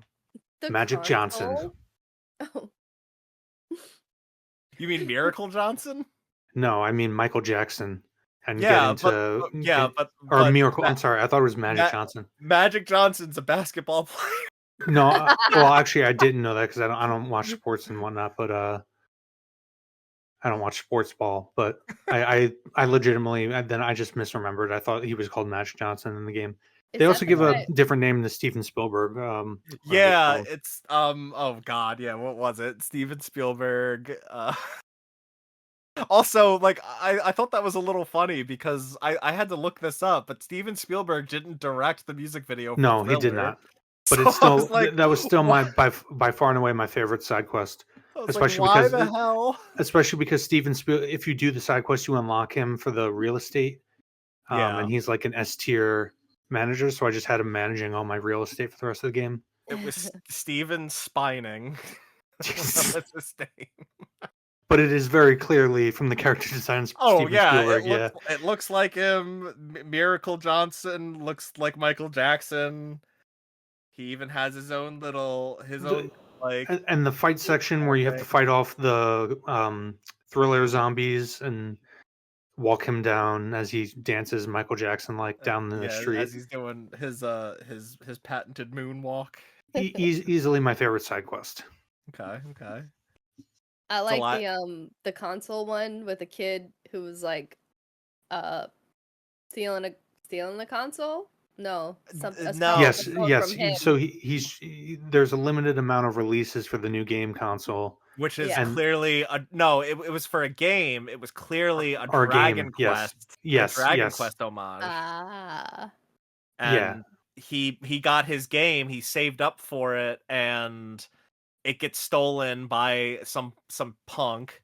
and then you go and beat up that punk, and then you find out that someone had already stolen it from him, and you go and chase them down, and you beat him up, and then someone had stolen it from him before you got to him. So you Yeah. go and chase them down, And- beat him up, find out someone stole it from him, and then you get all the way to this Yakuza, who is the guy that wound up stealing the game. You beat him up, and you find out he's the boy's father, and he was just Yeah, trying to get him the game. And that it's was a like, good one too. Yeah. oh Yeah. my god, yeah, that was like one of the first ones I did too, and I was like, oh no, we're back to another game where the side quests are so good. Another great one when you're playing as Majima is in the park. The guy with the new face, and Oh his my family thinks god. he's dead. Yeah, Yeah. and he's just watching them. Yeah, and they kind of play it off as like a little creepy, but then you find out like his whole thing, like he had to change his face and fake his death, and they think he's dead, and he just wants so badly to be with his family again. Oh my god, so good. Yeah. The one where the I really liked the one where the girl kind of got indoctrinated into that cult, and you gotta Yes, you gotta kind of invade the cult, and yes, you find it like it's like a pyramid scheme, like your traditional typical cult, and prevent the guy from essentially sexually assaulting her, but like you rescue her and get her back to her mother. and the game actually makes you pay attention to like the cult's lore and shit in order to get through the dialogue prompts. Yeah. The cult's lore, yeah. I Well, can't it's remember. literally like because No, I it's know. not I easy. It's not easy. You actually have to pay attention. Yeah. yeah. Go ahead, Delilah. Was this the game that had the side quest with the girls who were like selling their undergarments? Yes. Yeah, that's another Yes. one. I And- just wanted to and- make sure I wasn't confusing it with Kuwami one. And if you complete that one, I think her name was Sachiko. You get her as a manager for the real estate royale. Mm-hmm. Yeah. Which those are those we also have to talk about. Did you guys finish the 2 business quest lines? I did not finish them. I got basically to the end point, to like the end point of the first rung of each, where like you get invited and you basically have to fight the first, because it's, what is it? Is it 3 or 5 for the real estate moguls? There's five kings, the 5 kings. Yeah. Or what are they? The 5 billionaires or something of Kamurocho?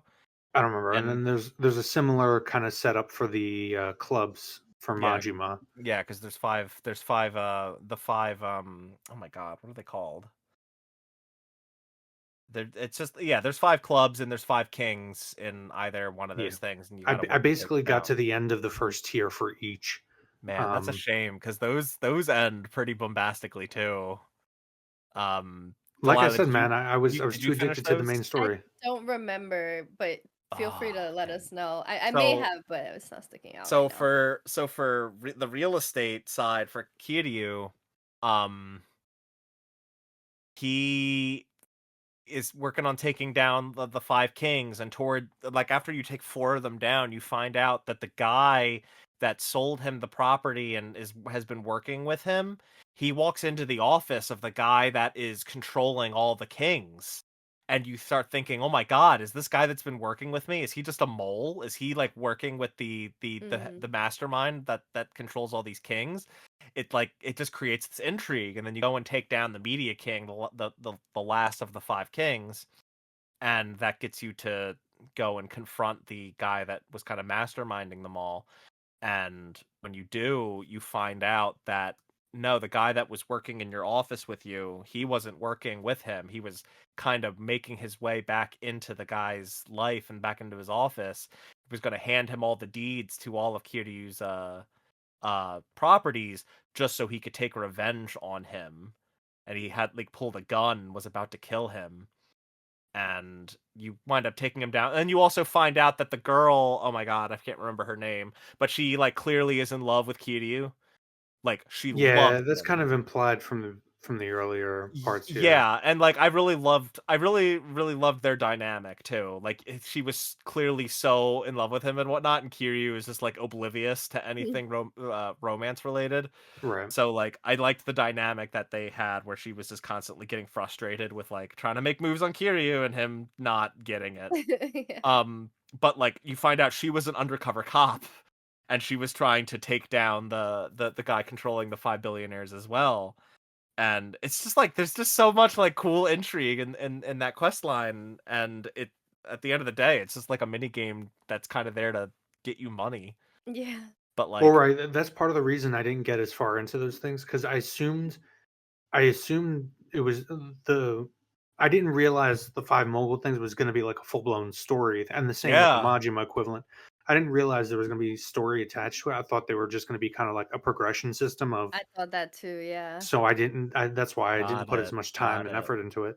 Yeah, no, it's like that they're full blown storylines, and like That's it was amazing. crazy how it wrapped up. Majima's I thought was a little weaker. Though it was weaker in the overall plot line, but it was better in the individual characters because each of the platinum hostesses from each club, like they had their own like sub storyline where like you were going on practice dates with them and getting to know them as people, and like those conversations would still carry forward, and like you could reference them in other later conversations with them and other dates with them, and then after you max them out or go on your final practice date with them, you unlock a final sub story to kind of conclude their arc. So all those individual hostesses like have like pretty solid storylines, but the overall one for Cabaret Club um is like the head of the final club, the woman, like his kind of secretary or partner or whatever.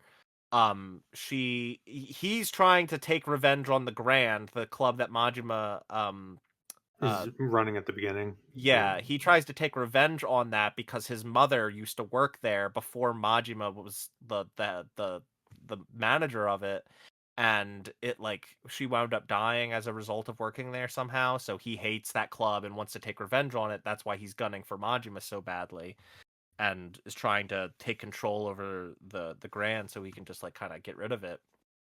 Um but turns out that the woman working for him is like actually after her own means to just like control the nightlife of all of Sotenbori, and you wind up like fighting an assassin that she brings in or something, and that's how that all gets wrapped up. But like it turns the head of the of that last club kind of kind of recognizes the error of his ways, and he actually takes a bullet for Majima to make and which is like a pretty dramatic moment. But yeah, she was just trying to take control of, I think, the nightlife in Sotenbori, and that to me wasn't as compelling as a conclusion to the Right. storyline There's as not a really as much of realistic. a twist or Yeah, intrigue. but it was still good. It was still really good. And like you really start to like as you get to know the other platinum hostesses, you like start to um that's where you get like Majima's whole, very tender personality from, is like him going on the practice dates with those women, and like it's like everybody's kind of falling in love with Majima Right. when you're going on all those practice dates. Like they really like it's very heartwarming, and like if only they knew that, you know, there's only one woman for Majima. There's only room for one woman in Majima's heart, and that And woman is Kazuma Kiryu. yeah, and it's nice that that's there to flesh it out, but thankfully the game does give you a bit of that in his role managing. It's not it's really only more towards the beginning, um, a few chapters of the game, but it does show that and how the women at the Grand kind of um, what's the word I'm looking for? Not admire, respect him for that. Yeah. So thankfully the main story does kind of shed light on that, and that kind of just fleshes it out. It's kind I of I was just gonna say it's kind of one of the virtues of this game is that it has this super intriguing main story that, like I did, can build. You can get through in like 25, 30 hours. So you can spend literally hundreds of hours in this game if you wanted to with all that content. Yeah. I think I got close to 200. Oh my So gosh. definitely over 150. Maybe not 200 quite, but Is that just doing main story and side quests, or are you trying to go for the platinum? I Delilah completion list is done. Climax battles are Ooh. done. The only thing I have left to do is replay the game on legend difficulty. Yeah. I And I mean, honestly go ahead, Delilah. find Yakuza platinums to be more impressive than like any Souls game. Yeah. It's I mean, because like they when I ask was you to do a lot of menial shit, but also some of that menial shit is really difficult. Yeah, like you gotta master all these mini games. I don't got time for I that. had to learn the basics of mahjong. right, like some of the mini games are literally just real games, but when you go to the homeless park and you can play mahjong, you can play you can play all these different games. Yeah. Um, Yeah, but I like when I had was done after 30 hours of doing, a decent amount of side quests, some of the mini games, the business stuff, and of course the main story, my completion percentage is at like 17 or 18, and I was just like, what? Oh Because it yeah. felt like even though I knew I had skipped stuff, it felt like I'd well, done so much. But that's also partly because like the completion list items are like kind of specific, right? Hmm. Like they like for adventure, they just like put in there complete all these restaurants and they want you to eat every menu item at all the restaurants. yeah, And it's I like barely ate at restaurants throughout the game. Yeah. yeah, right. And it's like eat at eateries like 100 times, obtain 100 different weapons, obtain 70 different gear items. It's Too like it's all much. like stuff like that. And like, yeah, that's another thing that I didn't engage with much throughout the entire game. And then toward like at the end when I was doing completion list stuff, I just like sat there for hours, throwing money at the dragon and tiger, sending like agents out to get weapons and stuff. Yeah. It's like I I guess barely touched that. Yeah. that's a good like jumping point to talk about the combat because like yeah I didn't like weapons there's a ton of weapons and like that's clearly a main thing in this game but it's not I don't feel like I used many of them. No. Even like with Majima Slugger style I mostly just stuck to the bat Yeah. because it's infinite durability so it'll never break on you and And it's it's it's funny because I actually barely even changed fighting style. I stuck to the for both Majima and Kiryu. I stuck to, brawler and thug. yeah, just the basic fighter, specifically because the amount of money the upgrades take at a certain point, I was Yeah. primarily investing Well, in them. that's why you go And and I engage know with that's the if you're money if making mini games. yeah, if you're not doing that stuff much, you only really get enough at the end of chapters when you get those big payouts. And I was mostly investing in that. So outside of towards the end of the game where there are a few boss fights that seem specifically designed for you to be using different styles to counter mechanics, Hmm. I never really switched out much. I was mostly using hand to hand, and it was fun. It was satisfying. Um, I somewhat remember Kiwami enjoying that combat a lot more. Um, Mhm. I've especially I remember in Kiwami I engaged with there was a fighting arena. I engaged with that a Yeah. lot. I remember. Um, it's been so long, I can't really go into specifics. I just remember feeling the combat. And again, keep in mind this game came out in 2015, and this is Kiwami is kind of a reimagining of it, whereas Zero is it feels very basic and at times clunky, especially towards the end where fight designs start introducing guns. Guns fucking break this combat system. Yeah. Guns are just fucking annoying. Yeah. Um, See, I'm almost the opposite. Like I remember feeling Kiwami's combat was really clunky, and then this I felt I had a much easier time getting into it.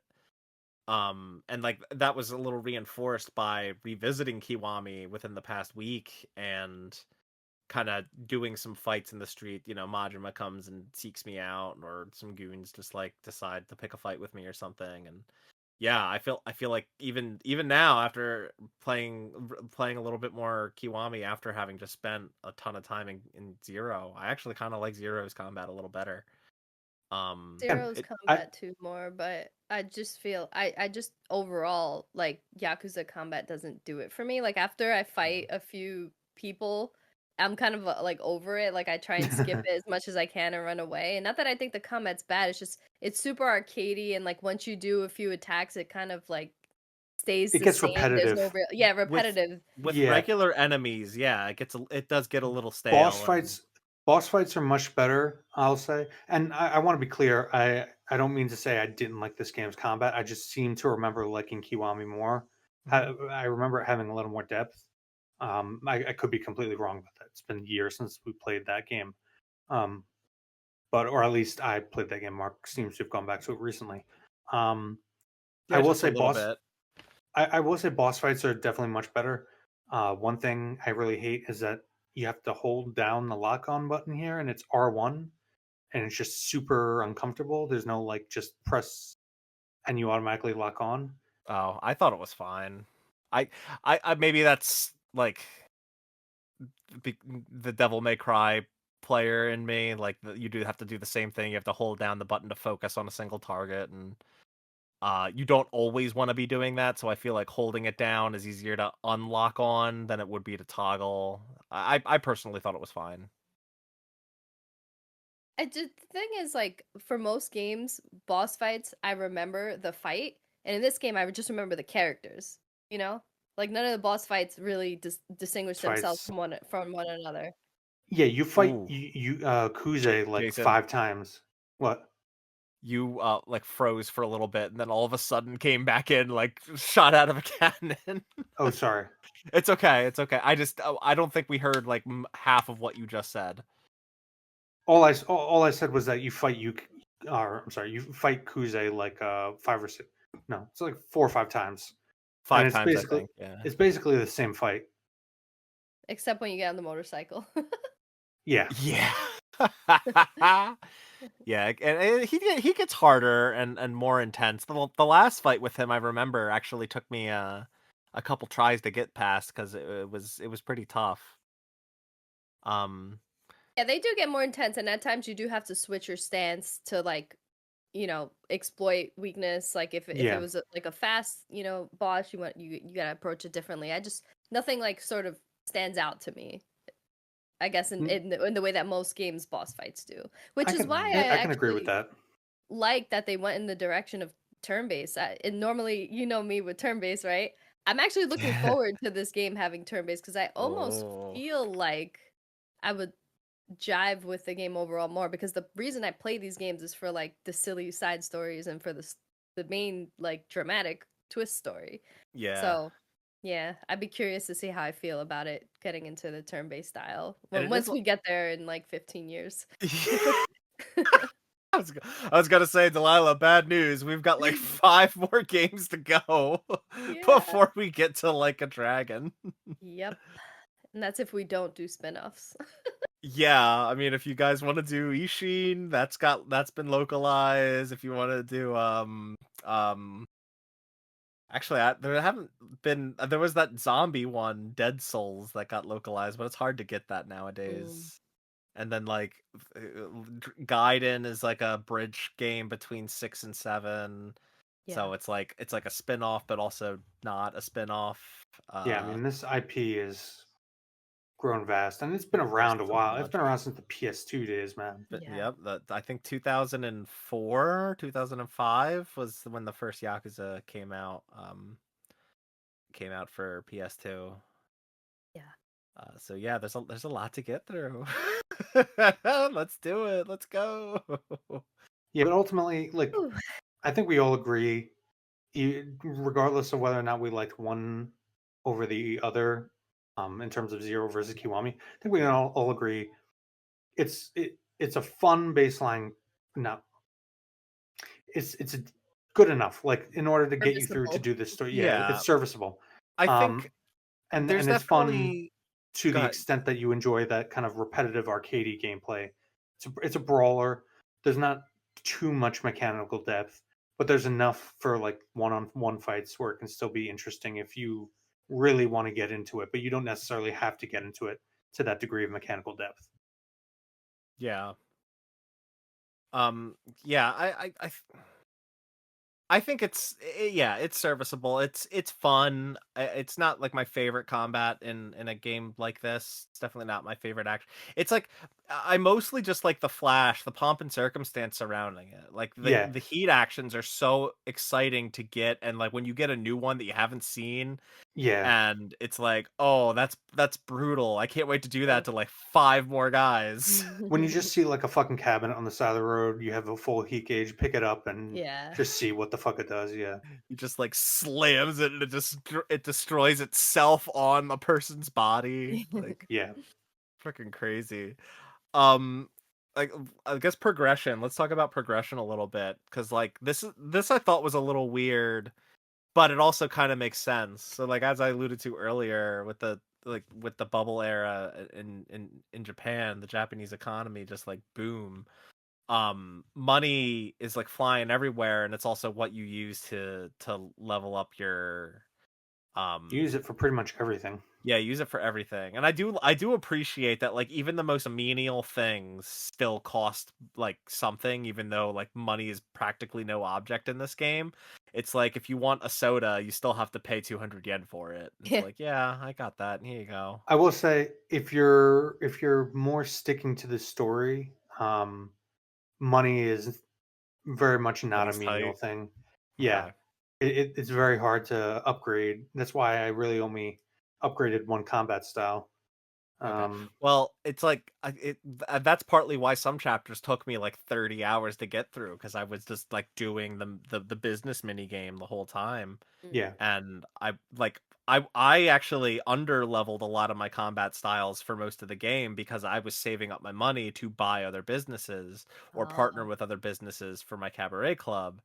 So I was like, well, I'm not gonna spend 3 million yen on this new action for Beast style because that's money I could put toward buying this adult video store, you know?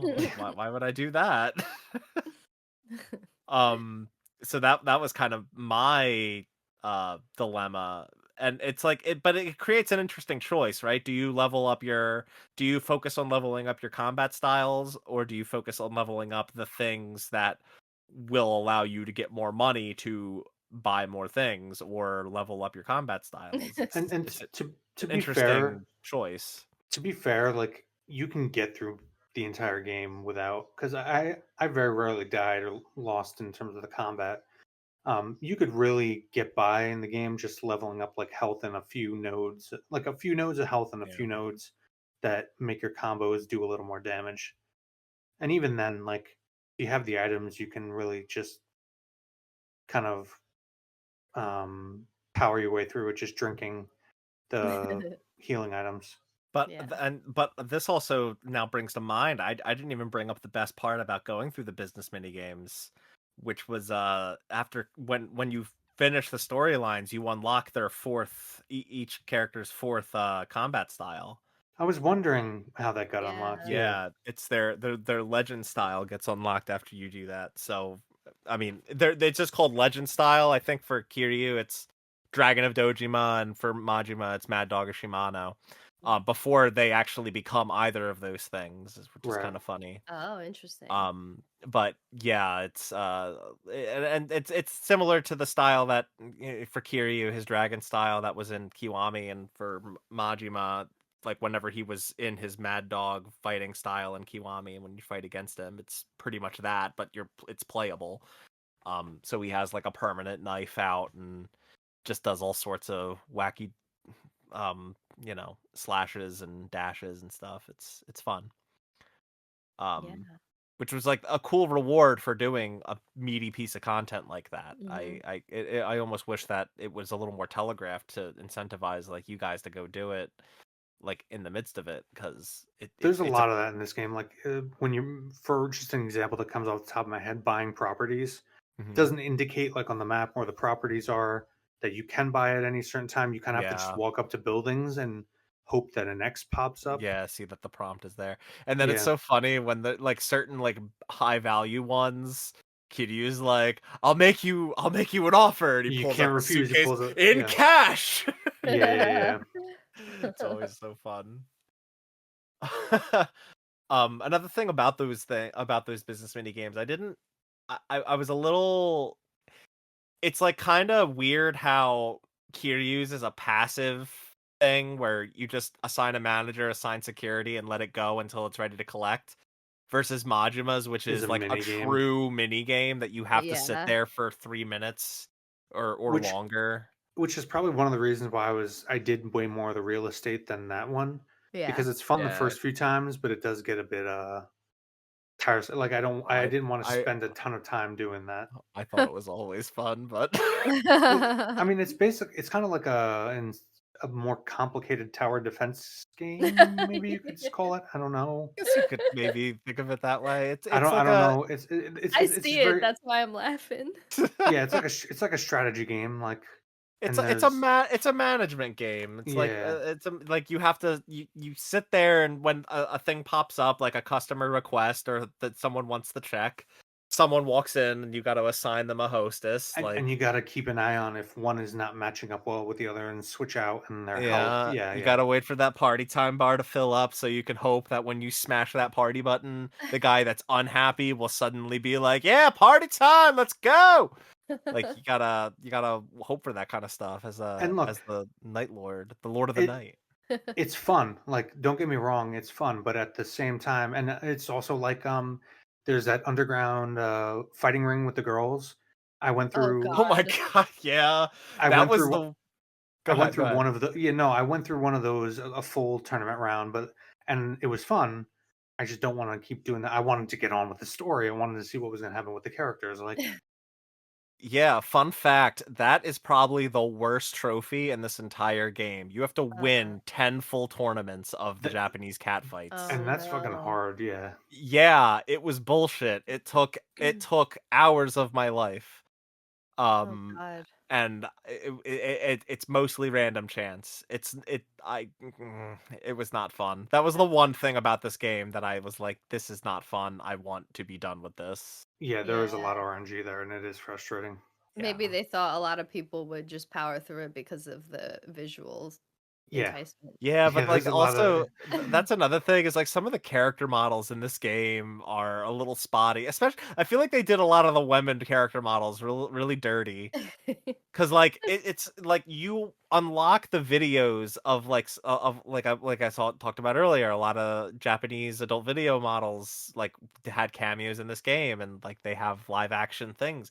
And like I feel like a lot of the character models look a little like underdeveloped, undercreated, and then you watch those videos and it's like, oh, I can see how that character model was supposed to look like you, yeah, yeah. but the real life lady looks a lot better than the 3D rendered one. Yeah, which So is usually the opposite sometimes. sometimes, but not in the case of Yakuza Zero. Definitely not in the case. Yeah, and I'll say it's 2015 game where there's definitely an emphasis, not And an it was a emphasis. It's quantity versus quality. You know what I'm saying? and Especially 10 years ago and it was also on the released on it, like not on in the the West, but it PlayStation was 3. released on the PS3. Yeah, That's what I'm so saying. it's like Because you could tell because I was always like from the beginning I was confused as to why it has to save and load like twice every time it pops up. mhm. But then I remember like that was very much like when you get the PS3 games on the newer consoles, it Well, always had to do that. that's also because there's a global like system data save Yeah. like for across because like you also can get rewards for finishing the climax battles and other stuff, so they have like a global save and your actual like story save file and stuff like that. But yeah, there's some intricacies there for sure.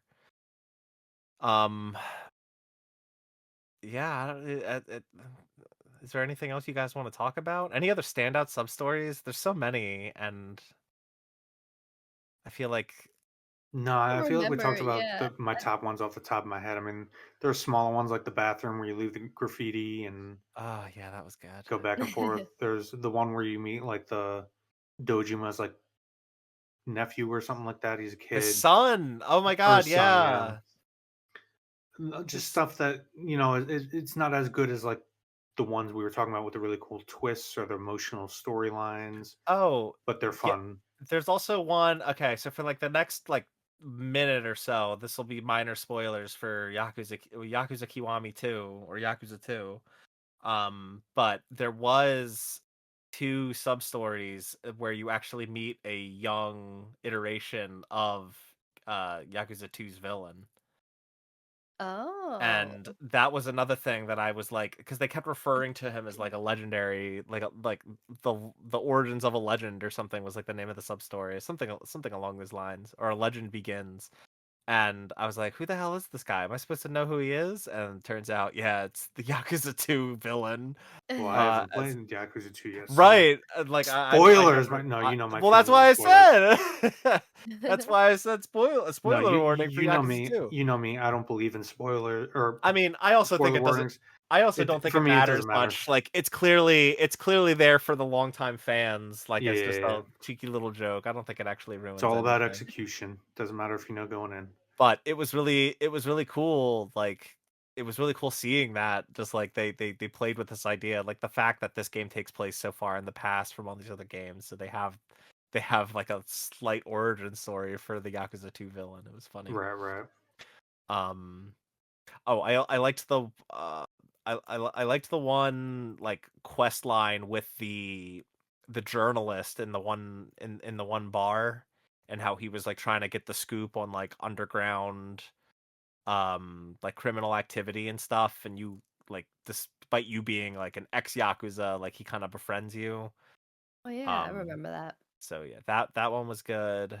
I liked the one where you're teaching a woman how to be a better dominatrix, and then you wind up Oh accidentally yes, yes. having to watch her session with the guy that's like Yeah, yeah. acting like a pig. That was fun. Yeah, there were a lot of really good ones. Did you guys unlock the chicken for from the bowling alley?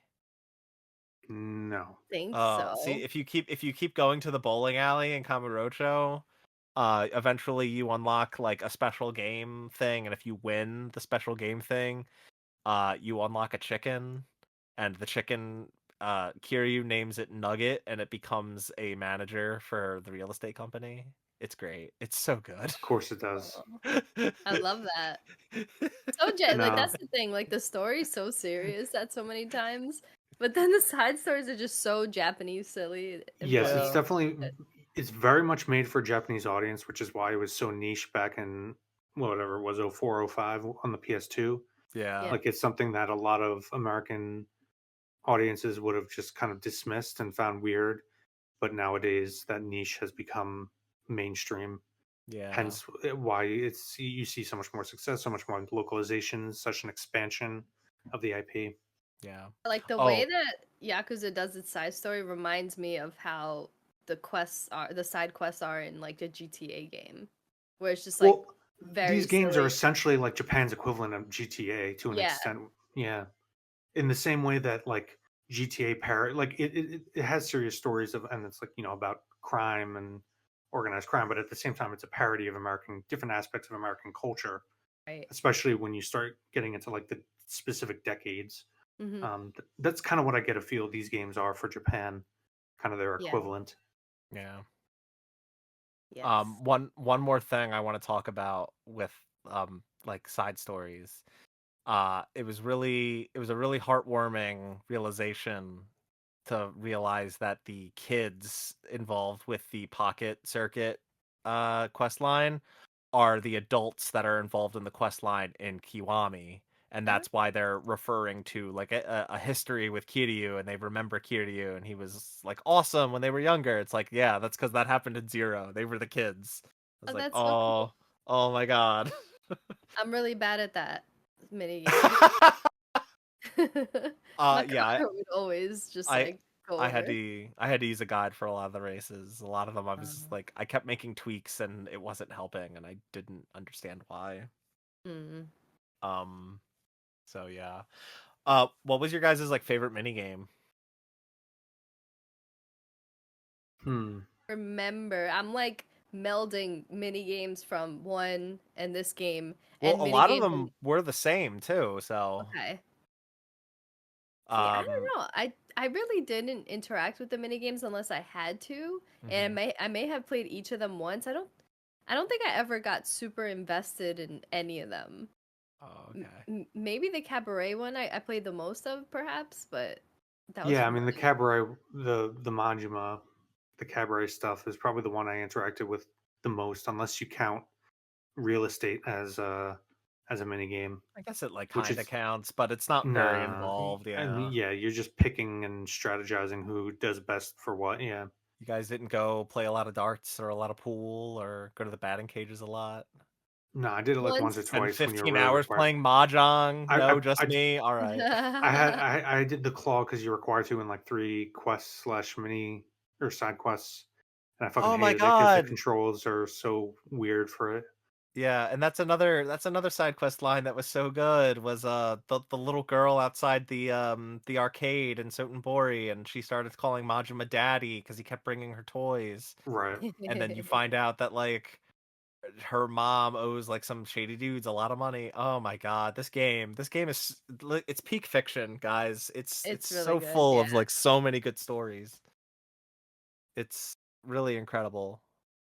Yeah, I'm really looking forward to playing like future games, and I'm actually gonna take notes on side quests and stuff this time because I don't think I took notes when I was playing Yakuza Zero, and I should I have. feel I feel like I really need to as well, just so I don't forget any or miss any. Yeah. Cool. All right. I mean, we didn't talk a ton more about like the combat, but I don't feel like there's much more to say about it. Yeah, Um, it's very like Delilah put it perfectly. It's very arcadey. it's like Um, funny. It's like the thing you do the most in this game, and yet I feel like we don't have a lot to say about it. Yeah. it can be fun at times, especially when there's a lot of stuff in the environment to pick up and bash over people, like you said, Mark, with the heat meter. Yeah. Like when you're but when you're just like one, two, three, or you hit square 3 times, triangle, square. It's kind of the same thing over and over. So you can grab people and see what you can beat them against, but it's usually just the same wall, you Yeah. know. Yeah. Definitely. Yeah. All right. Well, and is there anything else you guys want to bring up or talk about before we move on to the final question? Nope. No, I just love Goro Majima. It was such a heartfelt story, and seeing where he came from after knowing who he became in Kiwami 1 was just insane for me. I was just like, wow, did not expect this. Yeah. What a Yeah. treat. Yeah, I think we're all in agreement that it was Majima's game. Yeah. Yeah, I mean, it was both, but it was more, definitely much more on the Majima side, and I think that that was intentional. That was kind of more necessary. Right. And but it was still just like on both ends of of that spectrum. It was just such a spectacular story, such Love a right such a there. great game. What's that? True love right there between him and Makoto. Well, at least yeah, it's very hard to love someone that you can't be with, but Yeah, yeah, Well, that's right. It's great character development for both and bittersweet. It's a lot of different emotions, and yeah. then of course it ends with him seeing Kiryu. yeah. His true girlfriend. Yes. Also, like if you're a listener and we didn't hit your favorite story beat, apologies. This is all Yeah. there's so Hundreds of hours of many. content in this game. It's like Yeah. I was also like struggling to think like how are we going to talk about this game because I feel like a lot of reveals that are worth talking about only happen after they kind of give you a red herring earlier for that same plot point. Right. So it's like talking about the owner of the talking about Makoto being the owner of the plot of land. It's like I feel like there's so many more steps before you get to there, and like also the betrayal from the Omi Alliance or the someone in the Tojo clan to like sell to the Omi Alliance. Like There feel are. like It's we just got it's a lot of intrigue and different plot. Like you find Kazuma wants you to get to Tachibana, but yeah. Kazuma's also got other plans. Honestly, going through that in detail would kind of miss the It would point, which is the be character yeah. development. We would have to go through this like week by week, like all right, just play these chapters and then let's record on those. You And then the go next in, week it would immediately be yeah. invalidated, like, oh my god, so everything we talked about was wrong. It's like, yeah, yeah. So is what it is. It's the Yeah. kind of the nature of this game, but it's also what made it so special. Yeah, Right. when a game has that many twists, you can't talk about all of them. Yeah, Like, really. you just gotta talk Really. about the end. Yeah. All right, so final question. This I couldn't think of a better one, especially because this is a prequel to a long-running franchise. So, what would you rather be, a real estate broker or a cabaret club host? Um, Real estate broker, because I like Okay. paying in cash. You make it. Probably be a better cabaret host because I'm bad at selling things, but I'm really good at connection. Yeah, Yeah. yeah. With your line of work, I could definitely see that. I can Yeah. also just leave Steven Spielberg in charge to manage everything, get free money. Yeah. Yeah, you could also have Miracle Johnson like advise on all your other properties, like how to improve them and stuff. Yep. Yeah, you'd be hanging out with all the celebrities. Man, I really don't know because like a cabaret club host sounds more appealing, but I think I would be better at being a real estate broker. Hmm. I mean, the real answer is neither of these things. I would be absolute Yeah. dog shit at both of them, but I just picked real estate because I can let Steven Spielberg handle everything, get free tell you, money tell you and what, more neither money. of these things. I'm gonna go become Pocket Circuit Fighter and just lead up the Pocket Circuit Stadium. That's There you what I go. would do. Or Master Just of the Claw, yeah. learn how to rig little cars and outrace little children as a 31-year-old man. Oh, I did spend a lot of time at that toy vending machine in the Sega store. At You yeah, know. the claw machine. Yeah, the claw machine. I did do a Yeah, lot of that. yeah. The classic Sega games too were like really hard. Like Yeah. Outrun, I had trouble meeting the score threshold. Fantasy Zone, like they were tough. Yeah. But it's cool that they put like those like arcade games basically emulated in this game. It's neat that they do that. Hmm. Yeah.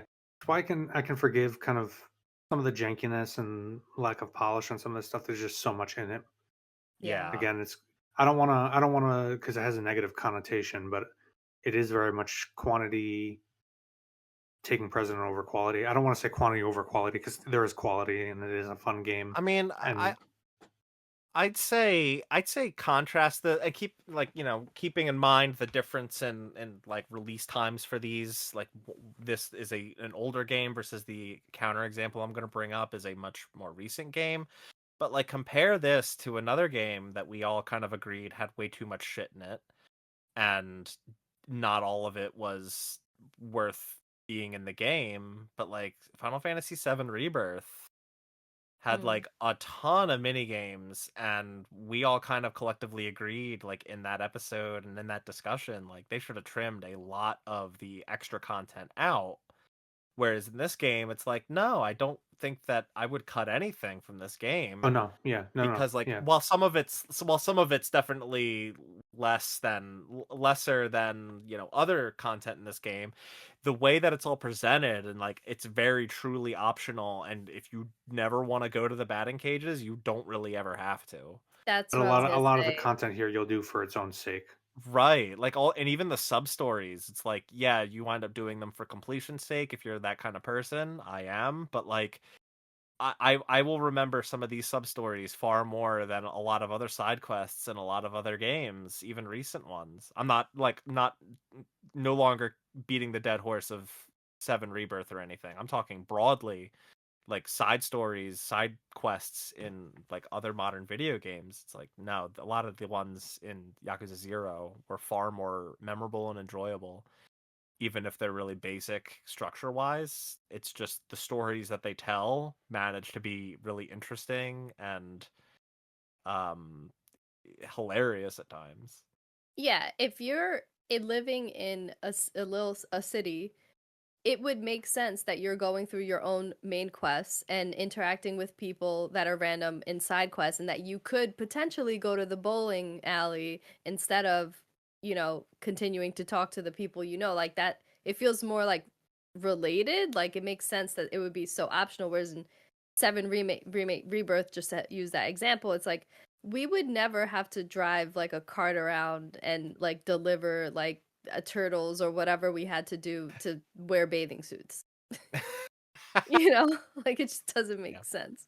That and on that note, if there's one criticism I will kind of lob at Yakuza Zero, for some of the rewards you would get for some sub stories, I wish they would have been a little more sensible.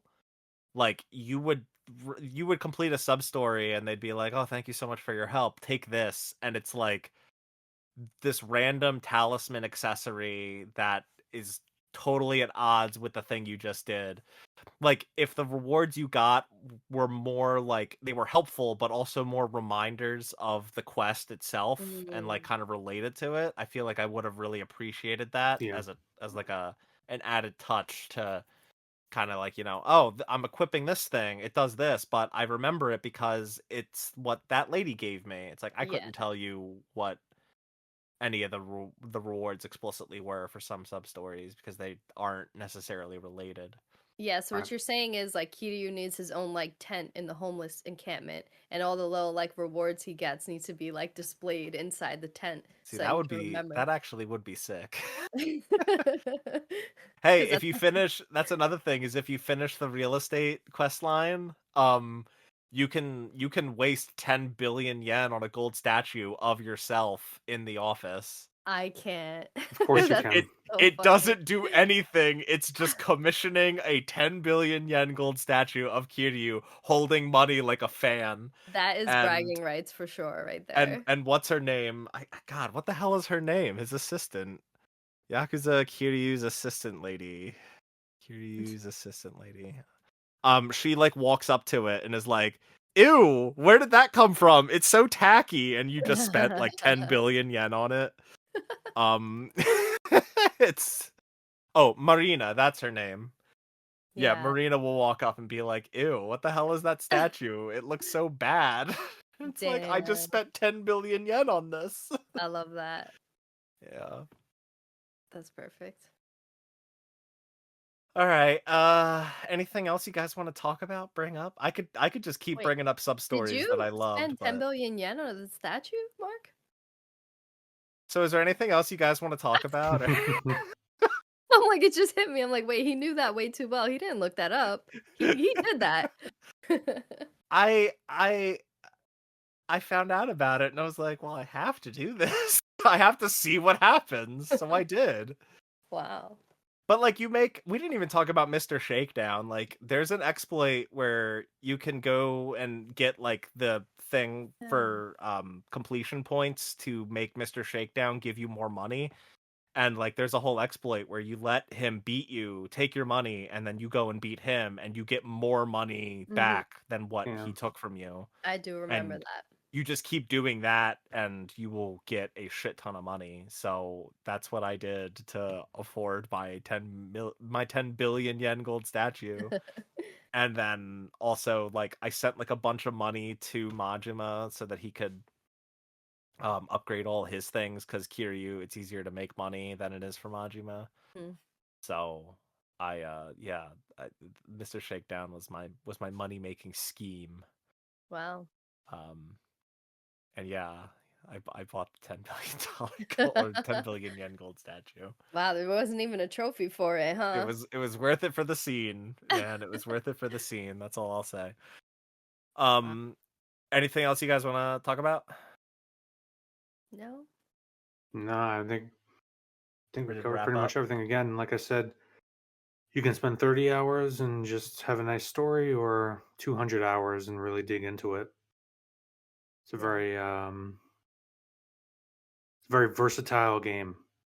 Highly recommend for either or. Yeah. Yeah. Hey, Jason, Hmm. what's the Kwasnicki rating? Kwasnicki rating, I would give an 8.5 out of 10. Actually, you know what? No, 8 out of 10. Uh, God, I can't go with just katana. There's got to be something specific. I don't remember what I used for Kiwami 1. I don't remember Um, either. 8 out Uh, of 10 Magic Johnsons. Miracle Johnson. Miracle Johnsons. Yeah, I Oh know. my god. No, I purposefully did that one. But yes. Okay. What made you dock that 0.5? Just the lack of game or combat depth. Oh, okay. Also, I didn't even mention like items don't like armor and shit doesn't really matter. I had the same It, stuff it equipped the it entire game. it does when you get good stuff. It does make a noticeable difference, but you have to do a lot of grinding at the Yeah, no, Dragon no, Empire. I'm sure it does, but it's just like, again, I made it through the game fine without it. Yeah. Yeah. All right. Well, Delilah, what's the next thing? What's the next game we're talking about? We're gonna continue on the Yakuza train and go to Kiwami 2. Yeah, I'm really excited. I'm really looking forward to this. I'm happy we're finally playing these games because I've been wanting. They've been on my list for a long time. Yeah, I Yeah, mean, although you've been pushing it in the background. I've been like, oh, fine, but I am glad I did play this game.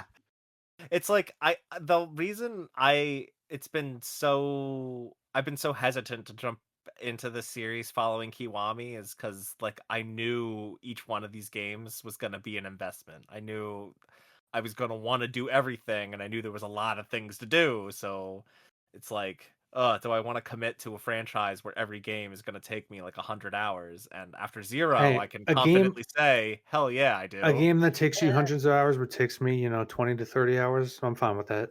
I feel like that's typical anyway. I feel like that's just this podcast. Delilah, it's like it depends on how she likes the game now because she's not as invested in trophy yeah. hunting and completioning things as I am now. Yeah. Which what's that like? Honestly, I enjoy games so much more Yeah, I because can. but a platinum can make or break a game. For a game Yeah, like I don't, I'm not gonna give an example, but for some games it really sours me on the game, and I just don't want to do that to myself anymore. yeah. No, I hear you. I hear But you. for the games that it's additive, where I'm like experiencing more of the game, I'm totally down. Yeah, cool, cool. All right, well. Thanks for listening, everybody. If you liked this episode and you listened on YouTube, thank you so much. Please make sure to leave a like on the episode, subscribe to the channel, share the show with your friends and your family, anyone that you think would enjoy us three talking about a video game at length like this. Please share the good, reap the spoils word, and leave us a comment. Tell us what you like, tell us what you didn't like about the game and or this episode. Please just like reach out to us. If you listen on Apple Podcasts, thank you so much. Please rate and review the show. 5 stars preferred. Tell us what you like. Tell us what you didn't like. Share the show with your family, your friends. And also, if you want to send us in any listener questions, please, you can email us at dcellmedia@gmail.com. It's in the description. If you want to email us any questions, eventually, if we get enough of these, we might do another Reap the Spoils Answers Your Questions episode. We had a lot of fun doing that one over the holidays. So Yeah. if you want to write in. Tell us what your tell us who your biggest man crush is and why it's Goro Majima. Just write in. Let us know. That'll be it for this. Next episode's Yakuza Kiwami 2. Hope you'll tune in. And as always, thanks for listening. Oh, you're supposed to go second. Me? Oh Yeah, you're shoot. supposed to say bye, and then I say bye. Oh, I thought I said bye. Did I not? Oh, maybe I It, did, just misheard it, it. did, Anyway, it didn't come goodbye, through. everybody.